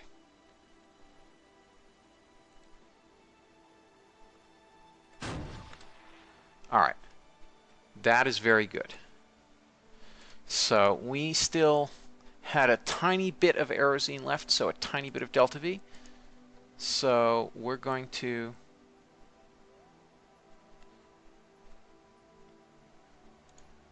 bring all the NTO back.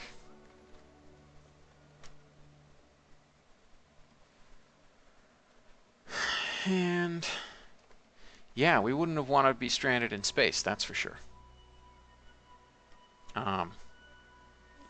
That would have been really bad.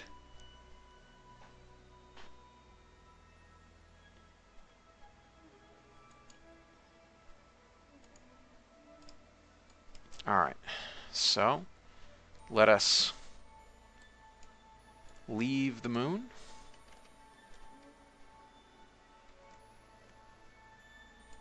Make sure that we are getting some sunlight.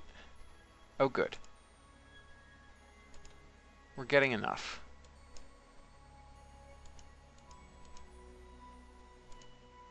That we don't have to worry about our electric charge running out. Come on. Right, yes, it's fully charged, so we're just gonna warpity warp our way back down to near the Earth. So I think to about... No, that's clicking on it. Skystar. We don't want that. Oh God. Oh, are we coming in the right way or the... Okay, no, we haven't actually escaped yet. All right, let's escape. All right, now we've escaped. That's good. For a second, I was worried we were still going up towards Apoapsis, towards apogee, but we weren't. Because there's two main problems with doing it that way. The first major problem is that we would have run out of oxygen. The second major problem is that we would have come in retrograde to the Earth. That would have added about 400 meters per second to our entry velocity. And as we demonstrated on our first uncrewed lunar flyby mission, Labrador 5, that makes the pod blow up. So they would have been dead two ways. So not only would they have run out of oxygen and asphyxiated, then they would have been burnt to a crisp on reentry. Extra dead. Anyway, on that cheery note, let's go ahead and warp until we're fairly near the Earth. And then we will reorient and handle reentry.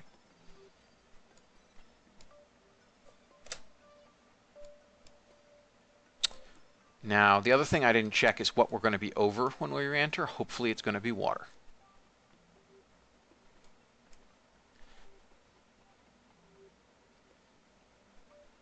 But,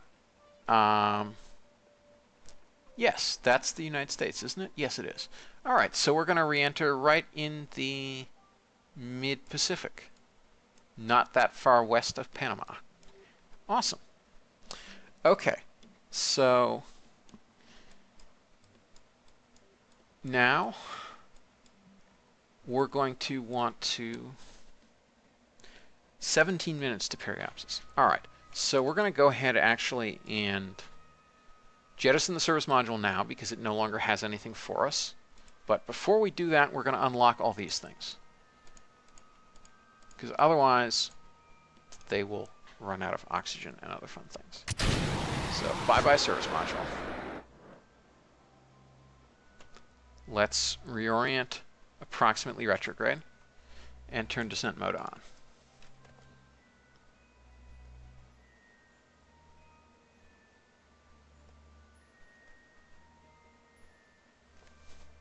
Okay, and we need to kick up slightly more.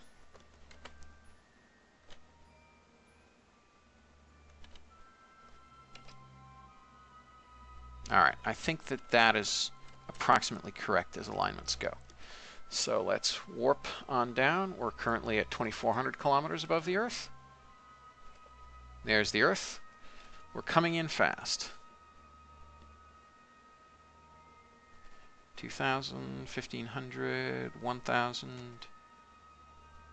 All right, let's slow down the warps.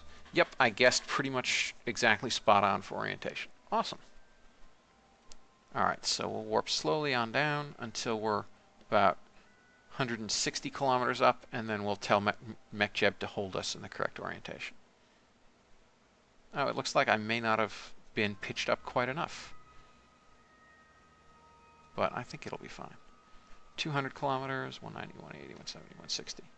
All right, 160 kilometers. And there's that usual issue with scatter and eve and whatever, that the clouds all disappear.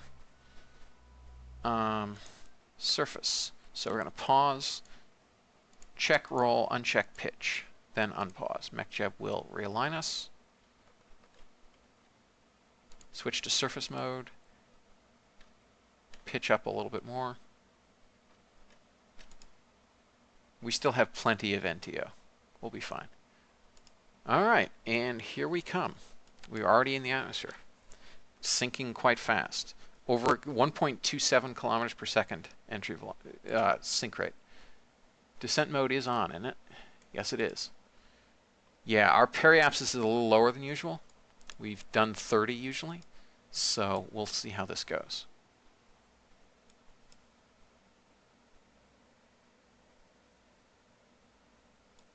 We're staying in high lift configuration. 10.756, that's faster than we've usually re-entered. But it's not yet too fast. Getting hot. We are in maximal lift configuration, which is good. We don't want to get to where the flux is too high, where the flux starts defeating the ablative. All right.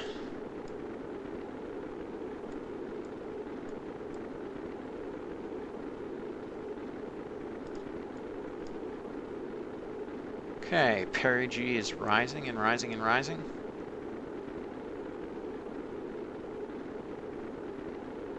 G load is increasing, 7.6 Gs. That's a bit high. So we had a too low a perigee. So I'm sorry, crew. I'm sorry that you had to suffer through that. Whoa, we need to flip.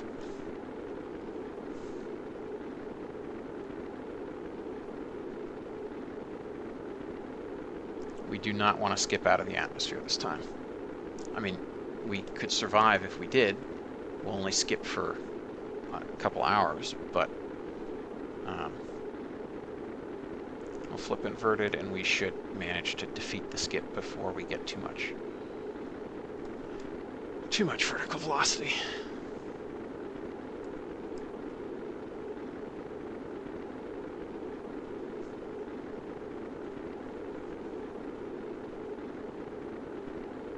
All right, we're gradually slowing, so our skip will not be super high.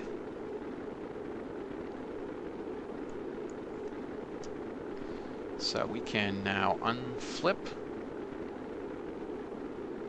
We're sticking at about maxing out at 62 kilometers, 62 and a half, whatever. So we will flip the other way.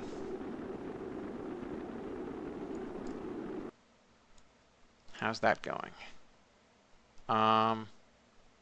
It's hard to tell where South America is and where the clouds are, but I think we'll be okay.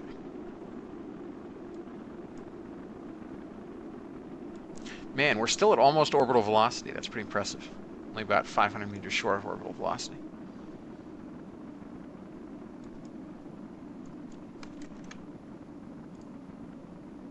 All right, I'm going to roll us a little bit.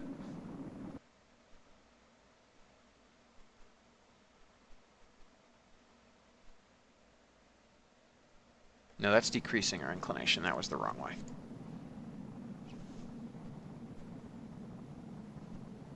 I always guess wrong, because we are coming in retrograde, so it's hard to match which direction you actually want to roll. So you want to roll the opposite direction to, if you were going prograde, the direction you want. All right. So, yeah, I just want to bring this out from far enough away from the coast that we don't have to worry about it. I think the coast isn't, the coast isn't until over there, really. So I don't have to worry that much. But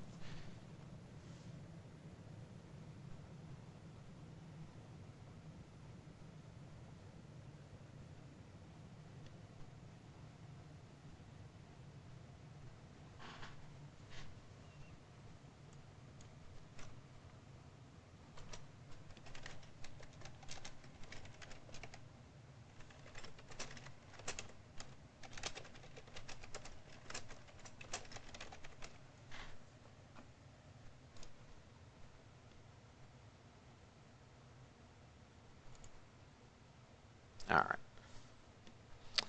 Now we'll roll right back to upright. And here we go. So on the bright side, that did not use all that much of our ablator, because it was a slam bam reentry. High G, but made it down fairly quickly. Yep, and we're going to be 3 hours, yeah, about 3 hours short of an 8-day mission, with quite a few issues. Guidance failure. So we had the RL-10 failure on the Ranger stage. We then had and also a slower transit to the moon than expected. We then inserted and captured fine. We captured and inserted fine. Let's get the order correct. Then the return to Earth was a guidance failure, which led to an abortive first burn. The second burn then ended up using the entire propellant capability of the service module. We then did the last few meters per second on RCS. Um, but all's well that ends well, and it's ending well.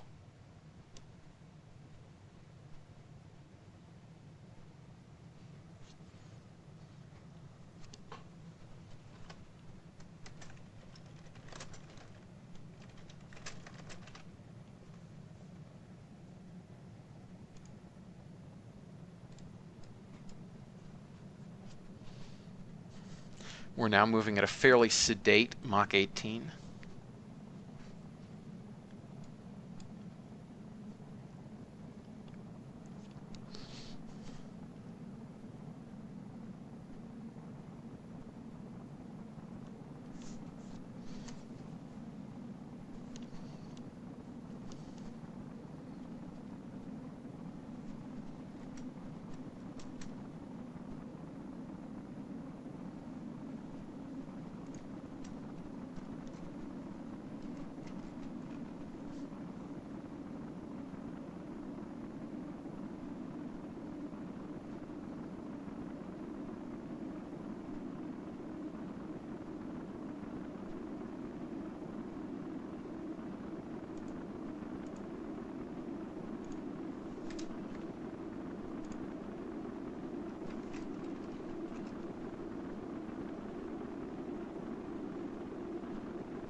Happily, our sync rate is decreasing, which means our G load will not hit a very high peak again.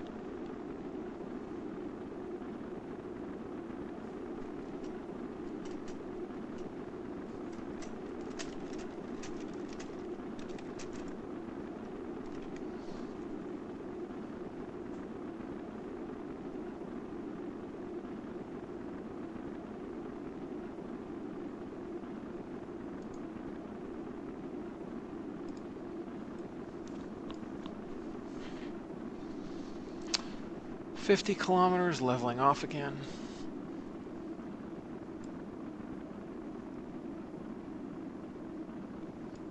G's only went a little bit above 2 G's this entry.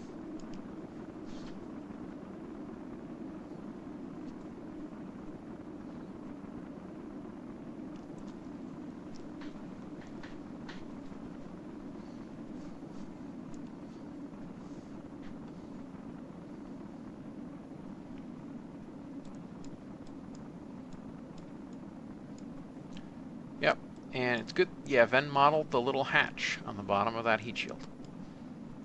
And it has been somewhat tempting for me to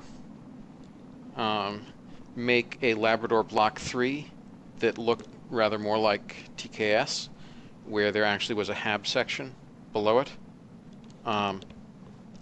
And I mean, honestly, we've been somewhat unfair to our crews. They've been cooped up in that little thing for 8 days at a time. That has, I mean, that capsule has much less habitable volume than the Apollo command module did. Because remember, this is only 2.8 meters diameter, not 3.9 meters diameter. And I mean, our launch vehicles have the capability to toss way more tonnage to the moon. I mean, remember, we can do 16.5 tons. Right now, we're using only about 12.5 tons. So if we put a habitation module on it, the only problem, of course, is that we then need a kind of decoupler that supports connected living space. So, yeah, because right now none of the decouplers do, so connected living space wouldn't let us go through between the command module and the service module.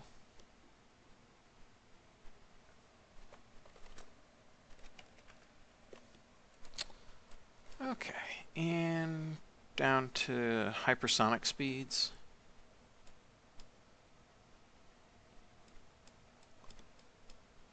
Doop-de-doop-de-doo. Going fairly well. Glad this mission ended better than it could have. It certainly could have ended much worse, given those 2 failures this mission.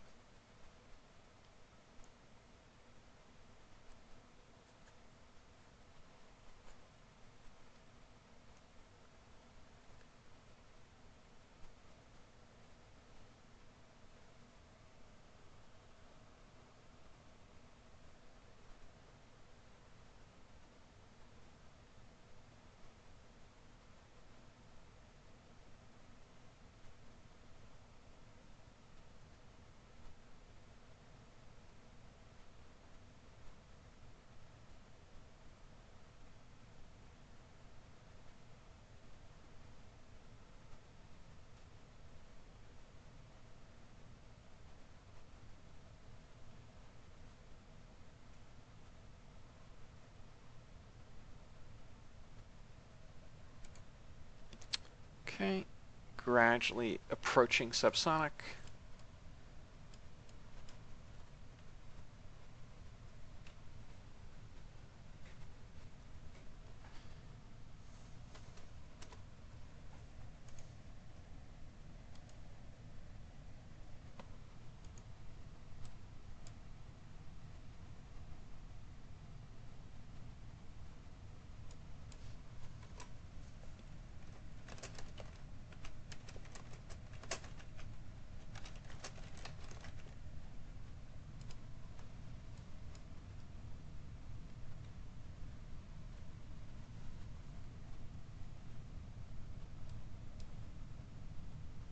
$20, fully subsonic.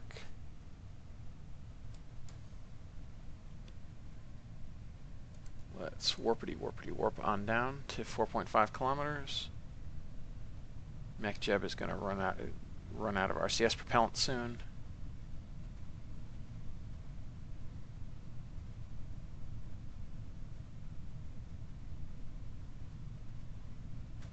Or not, I guess, because I have caps lock on, so it's in precise. Oh, there we are. I think it ran. Yep, it ran out. All right, just in time for the parachute.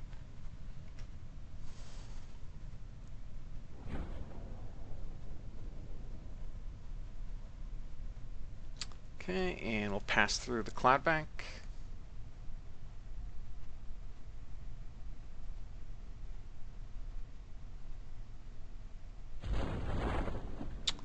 Drogue full, mains out.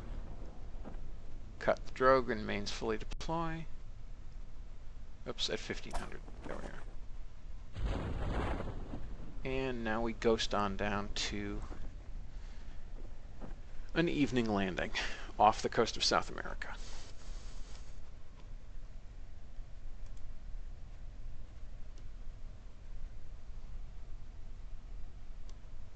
One kilometer, and we'll just warp on down. Gonna leave descent mode on this time because again, and that keeps the hatch above water once we splash down, which is not a bad thing. Though as I mentioned last time, really there would be flotation devices that would keep the whole capsule above water. Or like most of the capsule above water. Half a kilometer.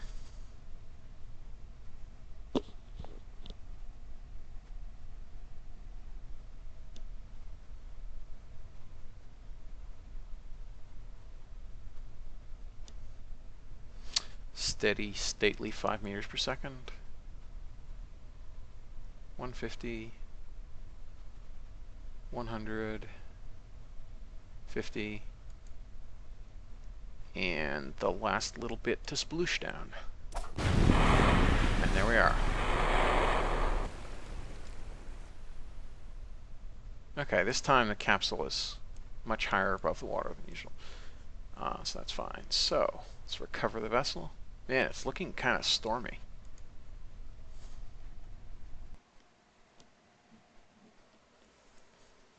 I guess it's mostly just from it being near sundown.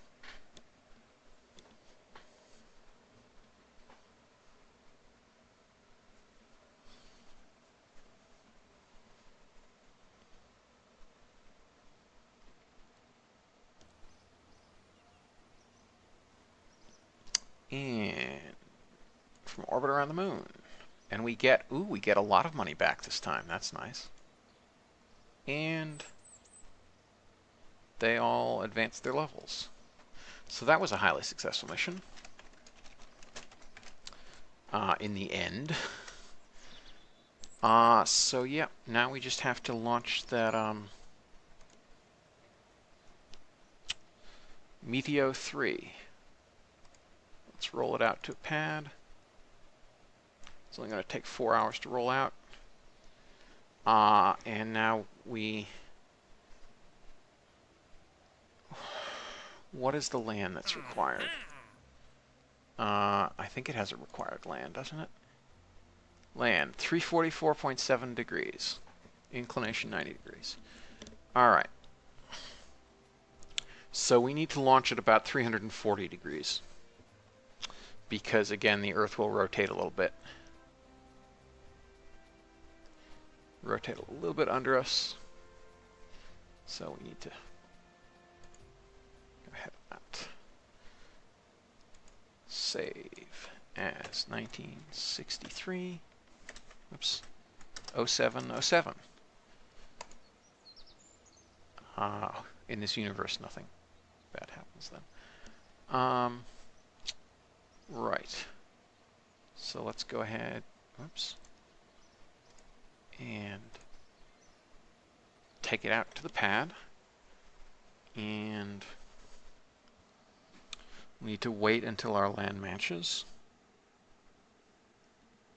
Actually, probably more like 342 we want.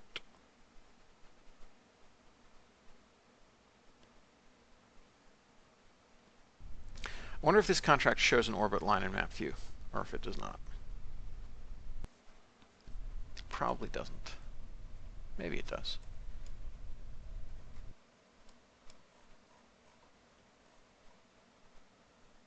Nine and 9. Okay.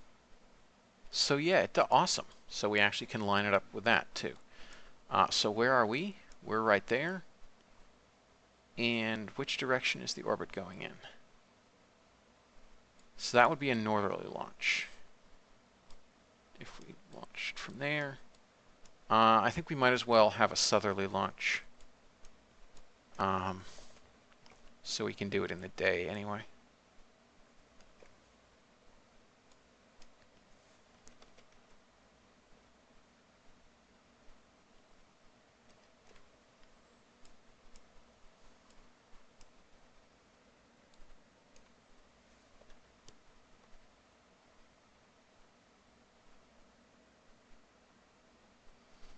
So we'll be 180 degrees off 344.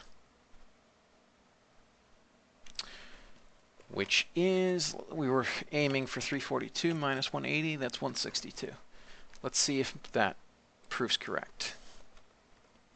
I think it will.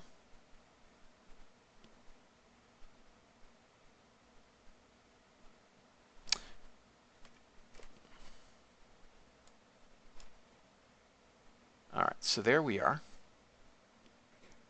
Cape Canaveral. And what did I estimate? Something like 140 on this, probably. I mean, it doesn't really matter that much because I'll try 130 actually. It doesn't really matter that much because we don't have to insert at exactly 0 vertical velocity because that desired apogee is so high. 9190.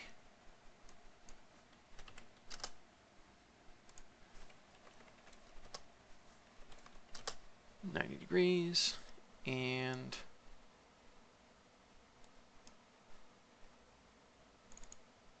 no, come on, center on the Earth. There we are. Now let's align this so the lines are right close. Oops, and that should be minus 90, not plus 90. So we will create an international incident by dropping our booster on Cuba.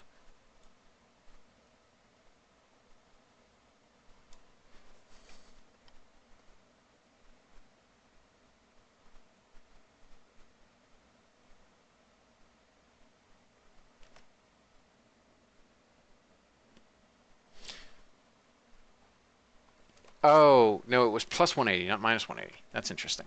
344.7 plus 180 minus 360. No, 160, no, same deal.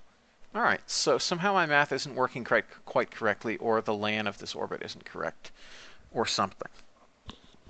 Because, well, we'll launch to the displayed orbit. And I think we want to get a little closer than this.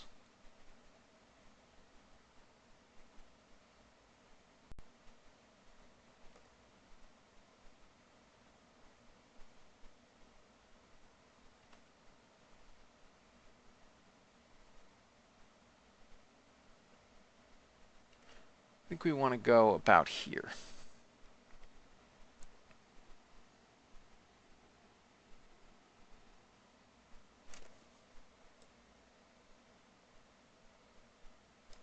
Yeah. All right. So, autopilot engaged. Numbers look good. So we are at T-minus 5. Engine start. 3, 2, 1. Liftoff. And away we go.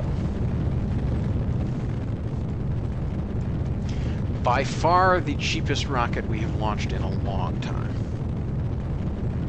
This is a ridiculously cheap launch vehicle.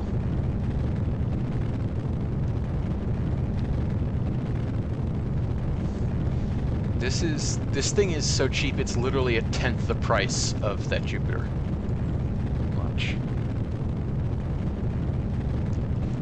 Pitch program begins. The fin should keep it pointed fairly well.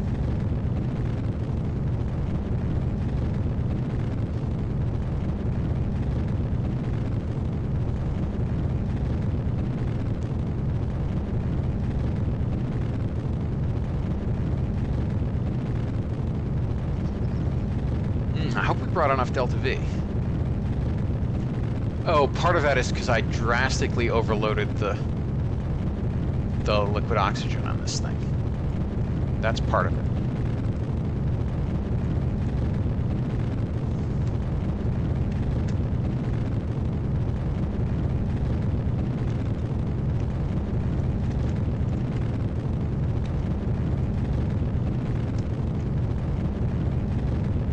Yeah, so we have about 500 liters excess liquid oxygen. Note that we are heading a bit to the west of south. That's to correct the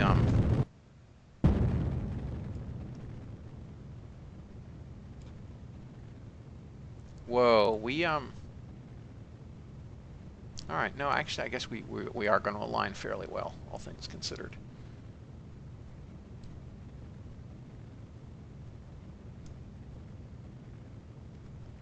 Yeah, I think we'll be okay. Yep, 353. Alright, so the land it was giving us on the pad was just wrong. So we're rolling that back to 344.7.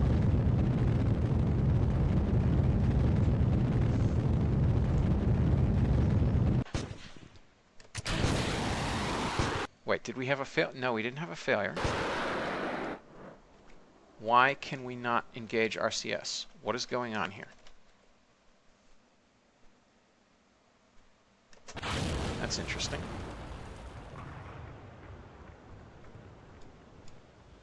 Oh god.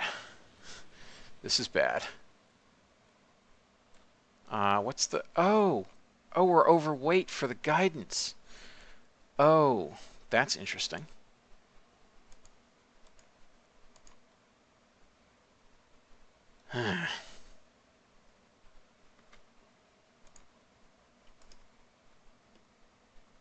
Also, why did it use...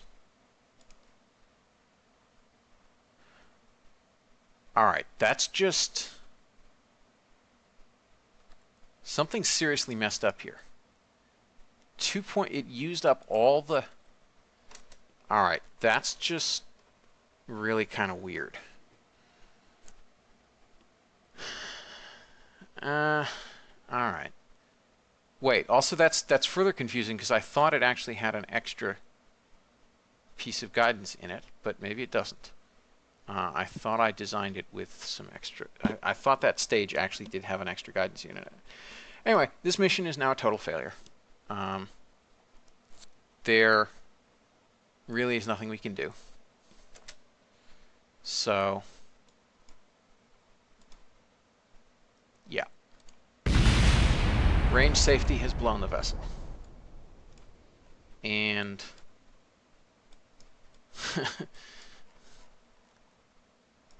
we'll go ahead and do that on this one too. Alright, well that was a complete, total, abject failure.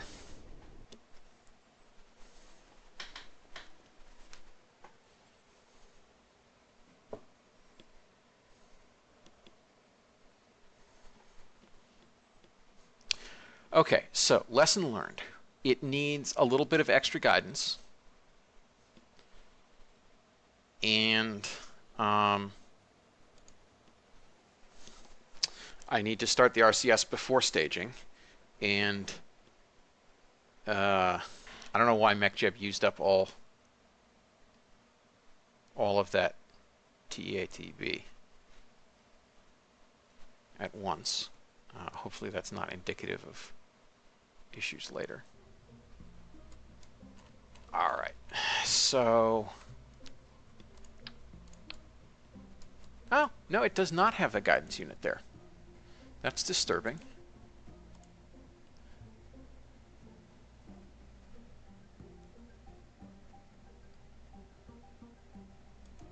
All right, so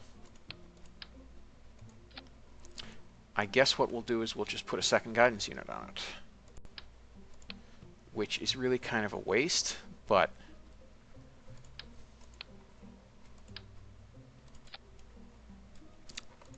very tragic. Whoops.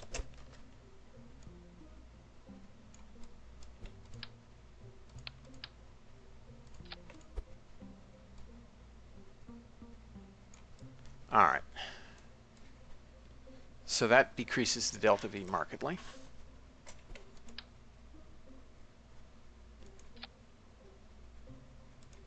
This needs to get a little bit less excess height.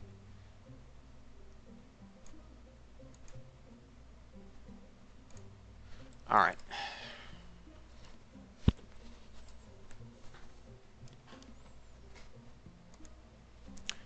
So, yeah, that did not end so well. Let's also remove some of the lead ballast so we have now some spare delta V.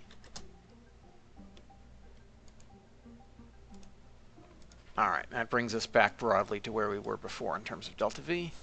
And if we pack a little less liquid oxygen, we get another kilometer per second of delta V. So, yeah, I'm not I think I'm probably over-provisioning that sum on liquid oxygen.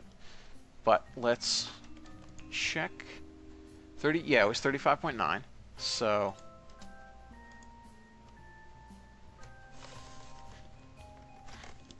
$2,400 requires 4,285 liters, and we have 4,750. Let's try 4,485.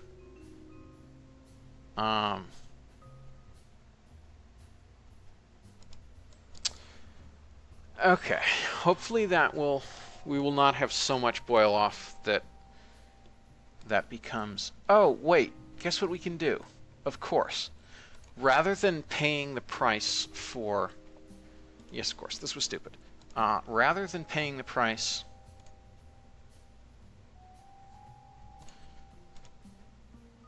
we're just going to use cryogenic tanks.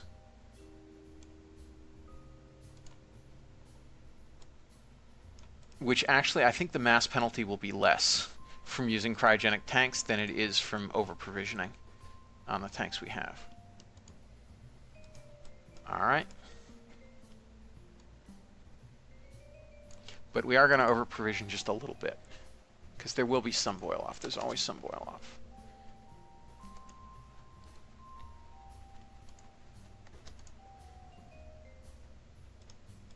Huh.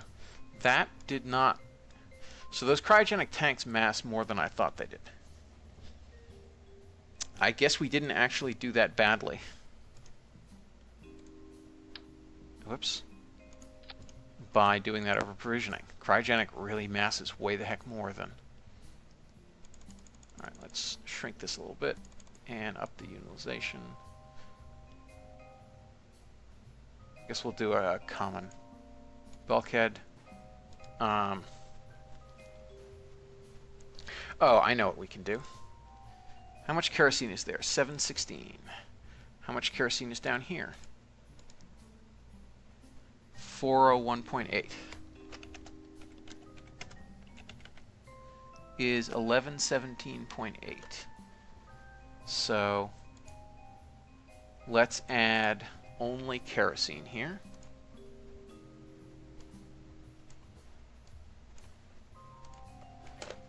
And, whoops, wrong way. It should be default.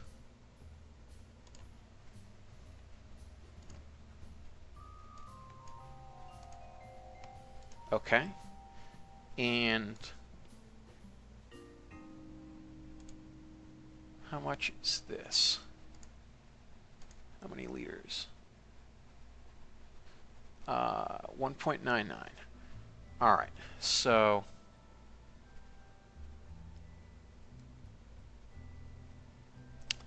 we want default here, and we want the max of kerosene, 1994. So 400, 405. So we only need 405 kerosene in here.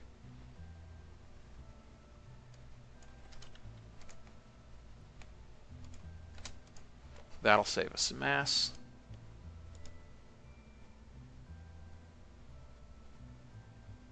Now, let's remove some of the excess liquid oxygen.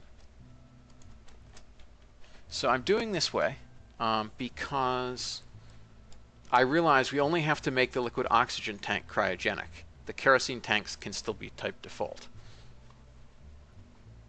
Okay, so we're going to decrease the liquid oxygen until we go under 7 minutes of burn time.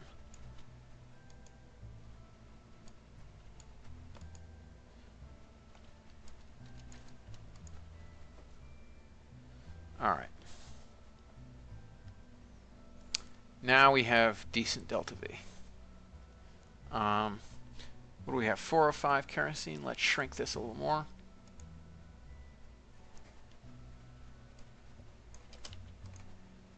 And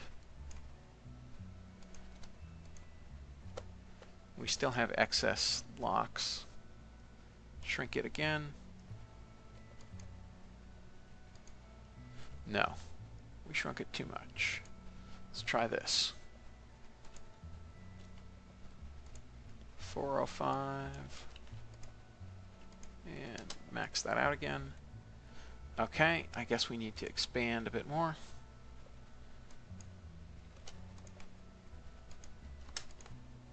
All right, that's right. Now things are looking fairly good.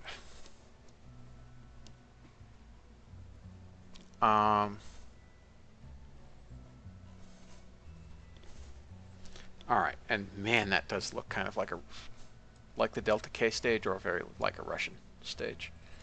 Now 7 minutes of burn time is a fair amount of burn time. It's still less burn time than, you know, that the Mariner or Ranger with its nearly 8-minute burn time. Okay, and so let's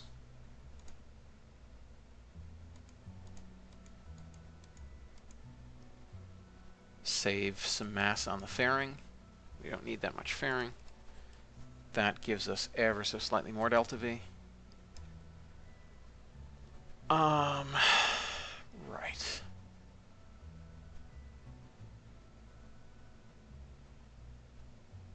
How much are we talking about here? So ridiculously close to 10 tons. It's not even funny. But, so we're bringing extra guidance. Oh, I could just use the Aegina guidance, couldn't I? But it's not hollow, so it doesn't look as good. Yeah, the Aegina guidance would be the obvious choice for this, actually. So let's do that. Although I think admittedly 175 and 175, yeah, so that's more expensive than otherwise would be, but it does have that great coast capability.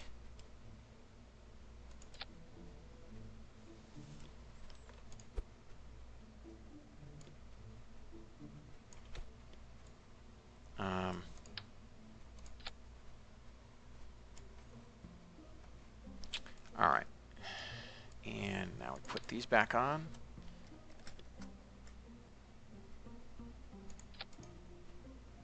Okay.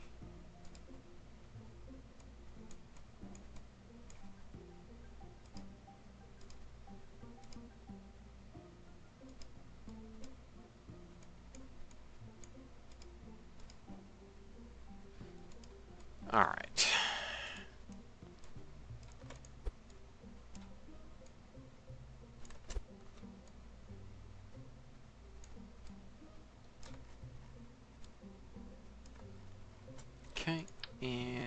this back on. We're going to need some extra height here. So much for the cheapest launch vehicle ever. We did spend an extra, like, probably 400 funds on that guidance unit. But the nice thing about it is it has much better coast capability.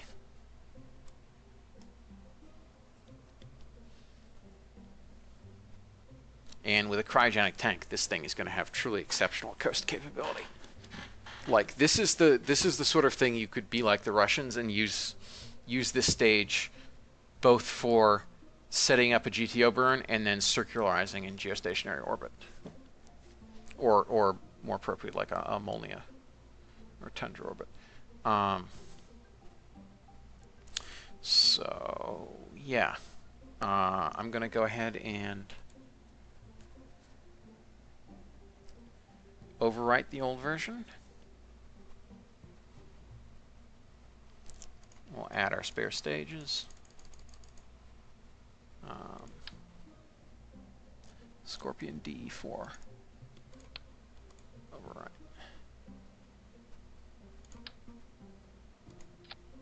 Remove the spare stages, build it, and we'll try to have a better launch than the last one. The last one was really kind of tragicomic, but we fixed a lot of issues with this, so we should be good now.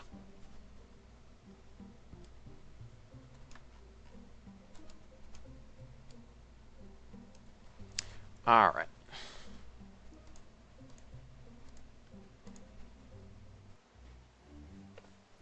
I think we will almost net no money from this contract now that we've had a failure. But whatevs.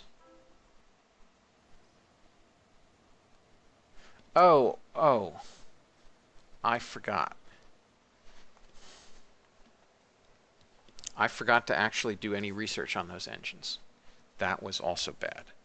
I wonder what our reliability is for them.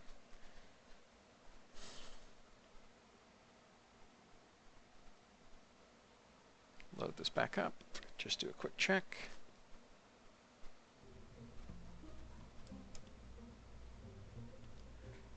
We have next to no flight data. So let's quickly do some research.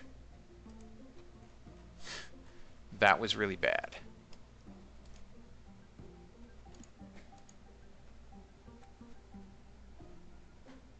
This has no data whatsoever.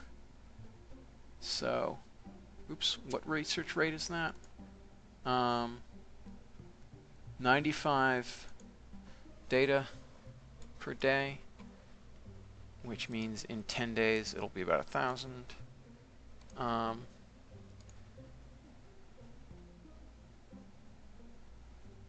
Oh, part flight data. Oh, that jumped it up to 5867 from like 400. How did that work? Because didn't we just see it say 400? Yeah, we did see it say 400. That was really weird. Well, okay. So it will take about 25 days to research that. To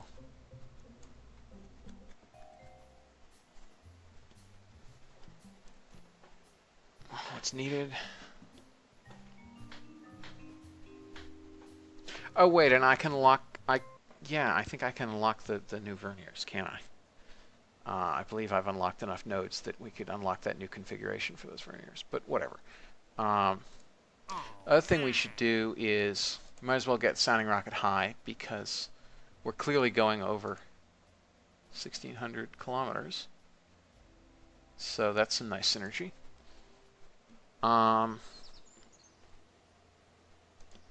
Let's change the ordering of this so it actually gets built next.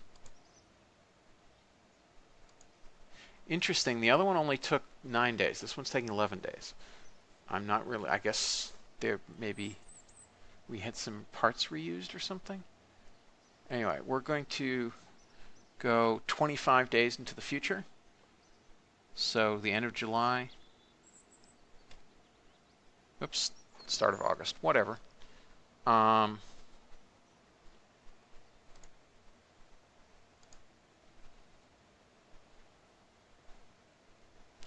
Let's try this whole thing again.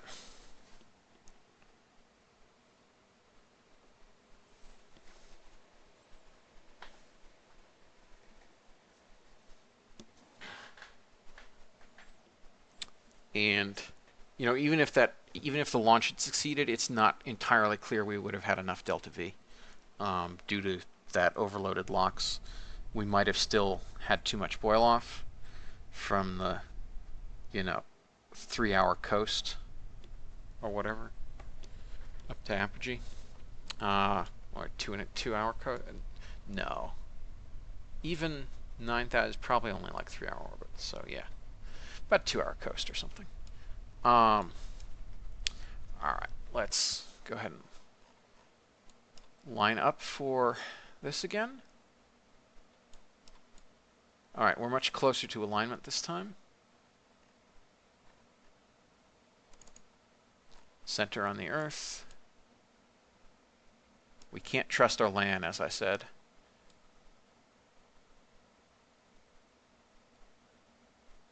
Happily, all the settings are... Oh, that's weird. Why did the orbital inclination get messed up again? All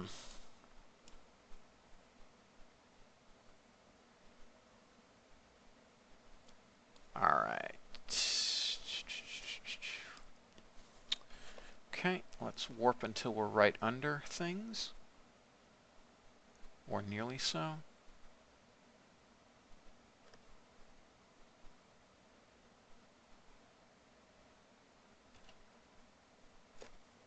Yeah, I think that's about right. Okay. Engage. Light them up. Off we go.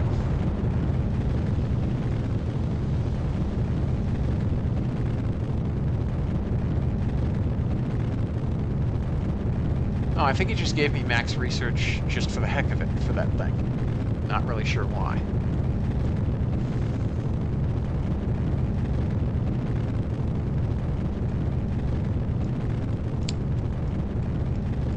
But at any rate,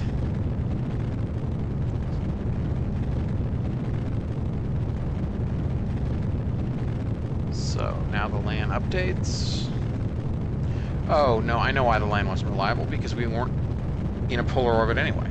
So the LAN, because we're 28.6 degrees above the equator, so the LAN would be when we cross the equator from here. Right, so good that that orbit displayed in map view, because otherwise we would have had trouble matching it. This time, before I forget, I'm going to turn RCS on so we don't run into the same problem. Also, why is the RCS in the wrong stage? I will have to fix that in the subassembly. And let's see if I can do that right now.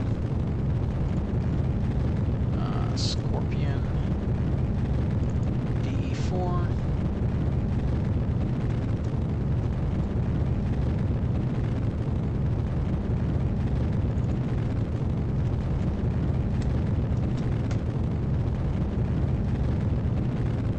Okay, I found that I stage actually should be 4, not 3. 4, 4, 4. Okay, subassembly's fixed. And we still have 50 seconds of burn time on the core.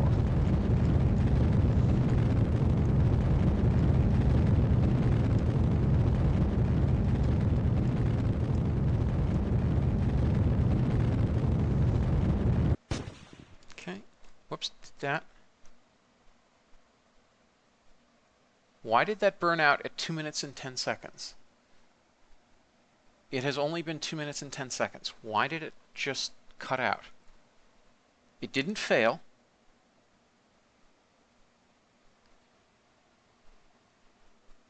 Oh, limit acceleration was on. That's what's wrong. All right, I'm just going to... And that's probably what was wrong the last time, too. Yep. And limit acceleration was on, and I did not have keep limited throttle on. So yeah, that screwed us over quite mightily. Let's try fixing this. What is...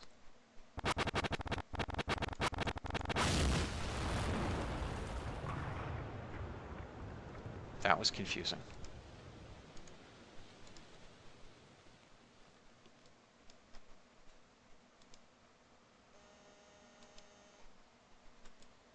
Things are very confusing here. Why is it not...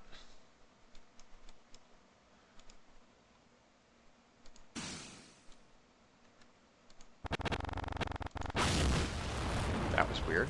It does not seem to actually be lighting. Even though I turned on the... Something's bugged in Real Fuels, I guess.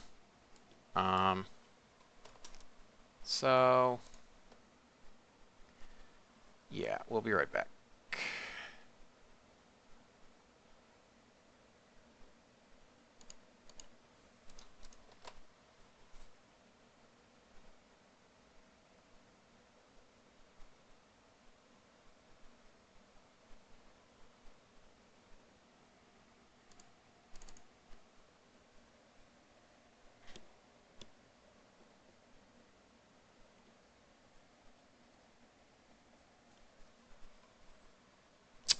Yeah, apologies for the weird noises.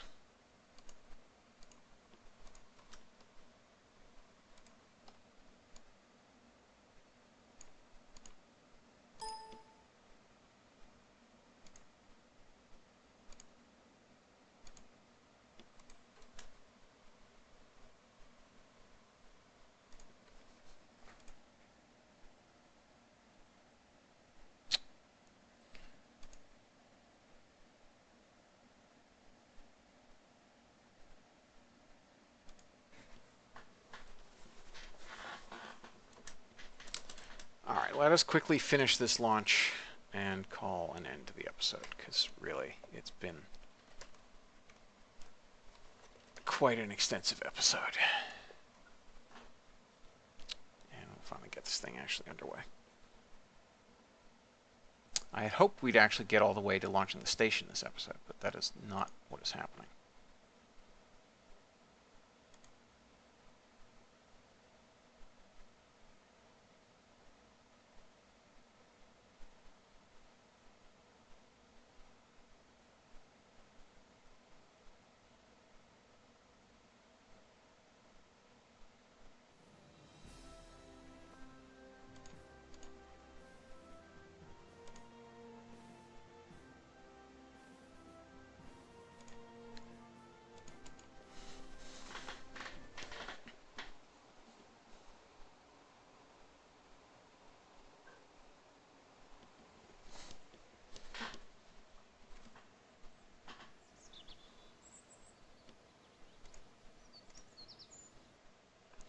Let's try this one more time.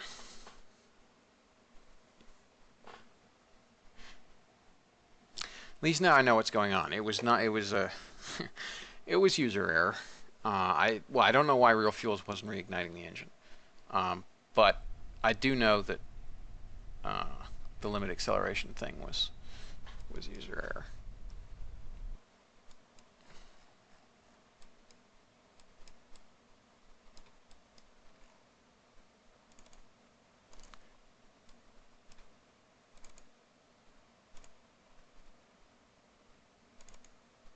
Okay, we're aligned with the Earth.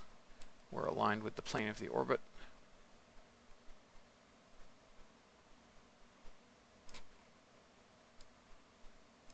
Okay, and forwards we warp.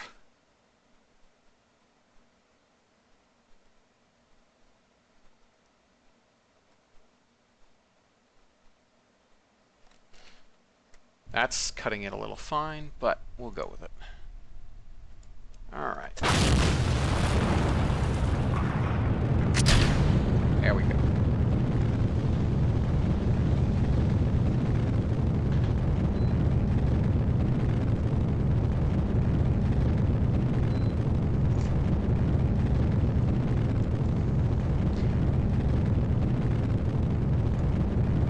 Yeah, always worth having this on with realism overhaul engines.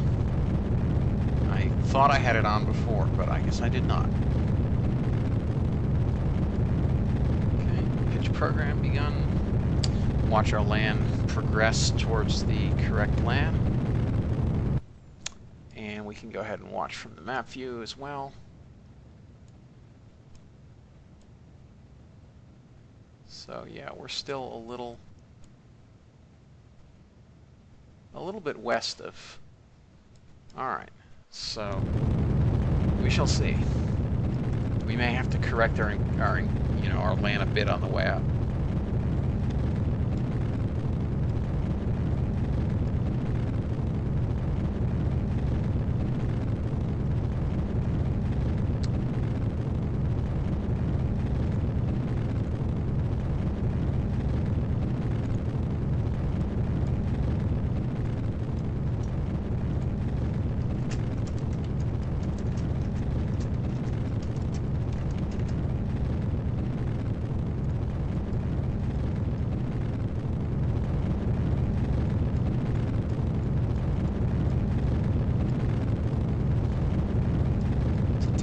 Rocket. Looks very American. I mean, it has American paint, so of course it would. But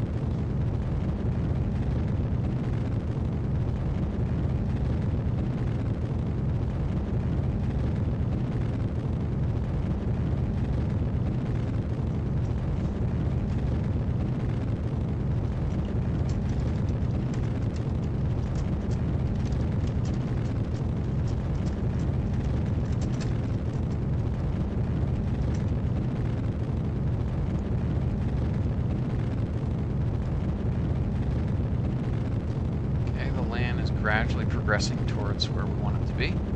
So that's looking good. Yep, we're coming up into pretty good alignment.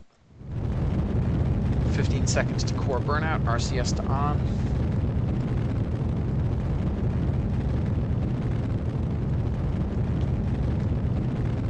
Five seconds. All right, that apogee is rising pretty fast. Whoa, what's going on here? What the heck just happened? You have got to be kidding me. That tank was literally shielded by the fairings. How did it blow up from heat? All right. I'm the heck with this. I have to bring this episode to a close. We will launch this correctly in the next episode. I really do not understand what is going wrong. That tank exploded despite being shielded by... Oh, no, that was the... No, that was the... Okay. That was actually the stages tank. That was not either of the tanks shielded by this. Okay. So, no, that was just the... It's just the stages tank.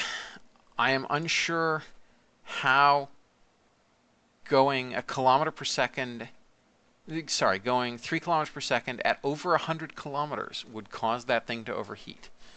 But I don't even know anymore. So, yeah. We're going to call an end to that episode right there. And tomorrow we'll figure out what the heck is going on.